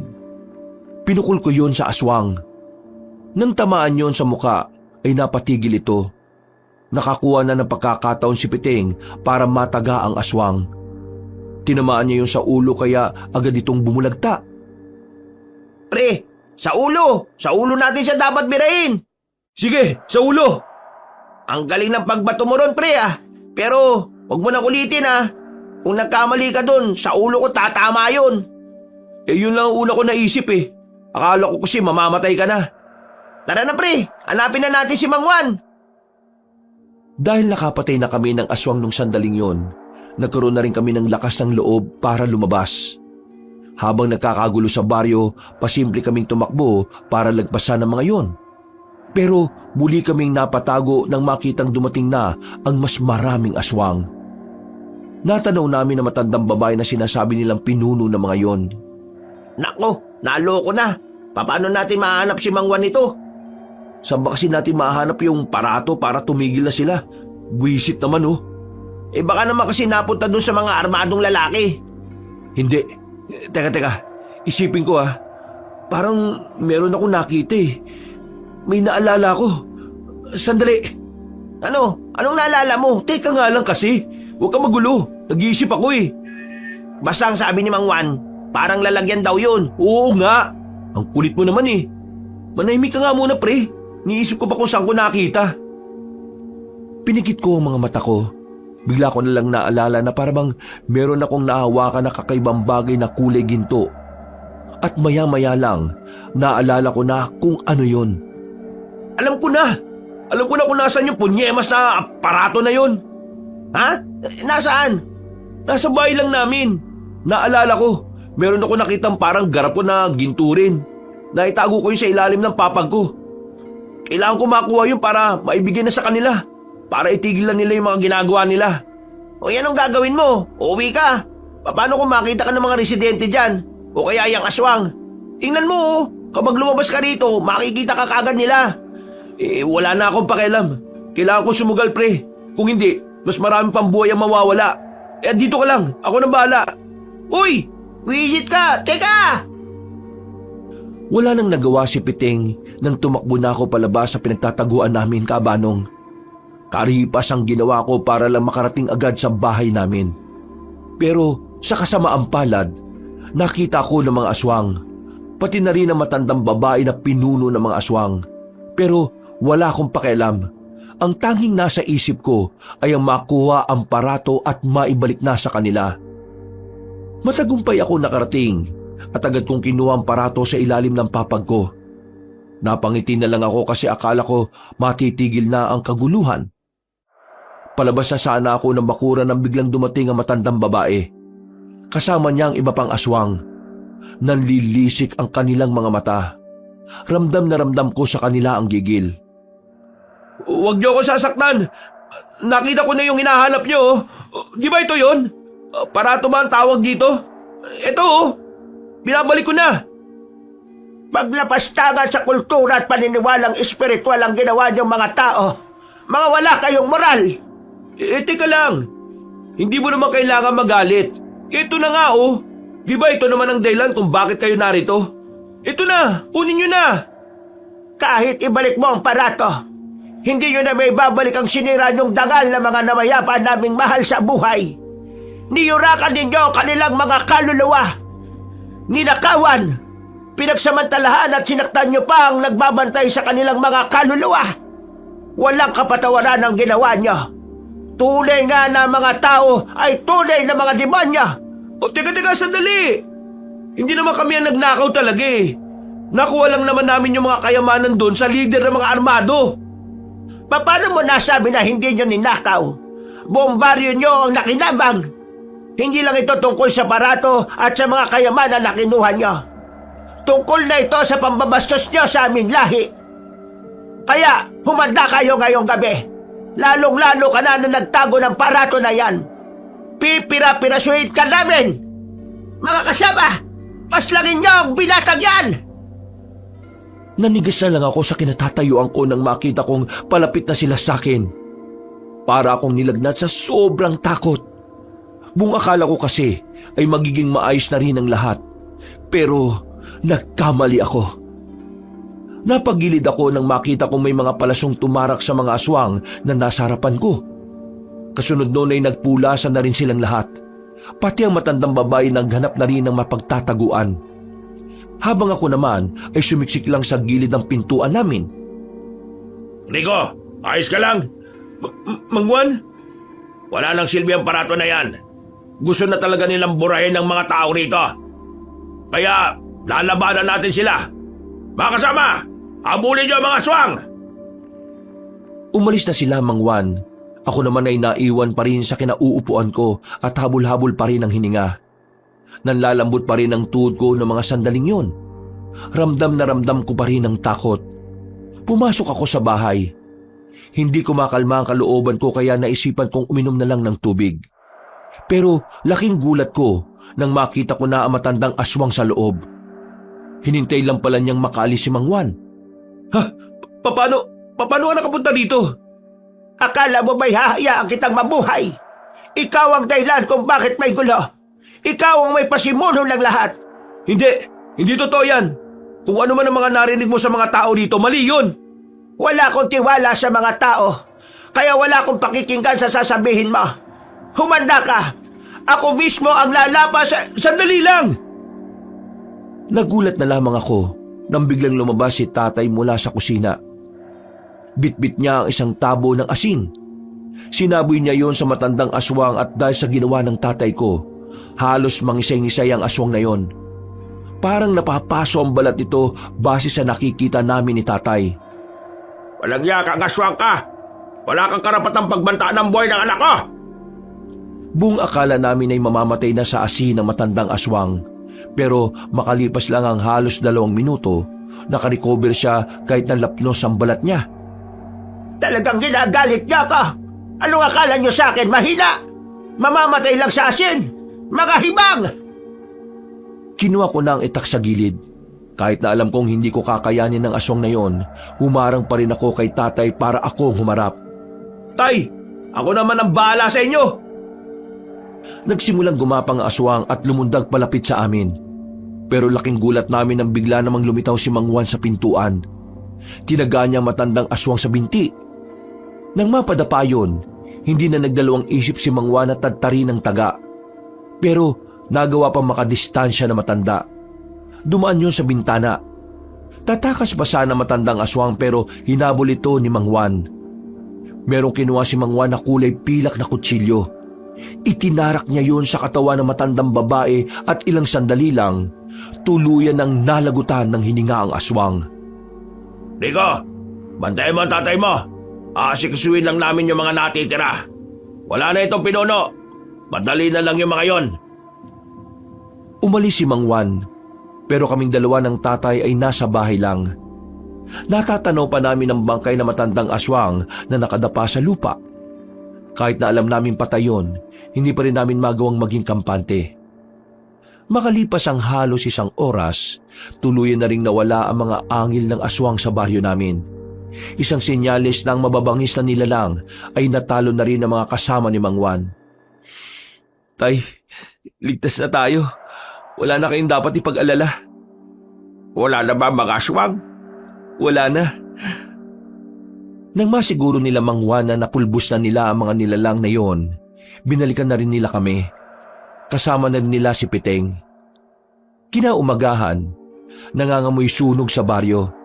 Sabay-sabay kasing sinilaban ng katawan ng mga aswang. Ang mga residente naman, hindi pa rin nila kami napapatawad. Kami pa rin talaga ang sinisisi nila. Kahit na anong paliwanag namin sa kanila, ay galit pa rin sila sa amin. Ang maganda nga lang sa nangyari, hindi na sila marahas. Kaya naman, para makapamuhay kami ng tahimik ng tatay ko, naisipan na lang naming manirahan sa bayan. Sigurado na ba kayo? Hindi na talaga magbabago ang isipan nyo? Alam nyo naman, hindi na kami matanggap ng mga tao rito.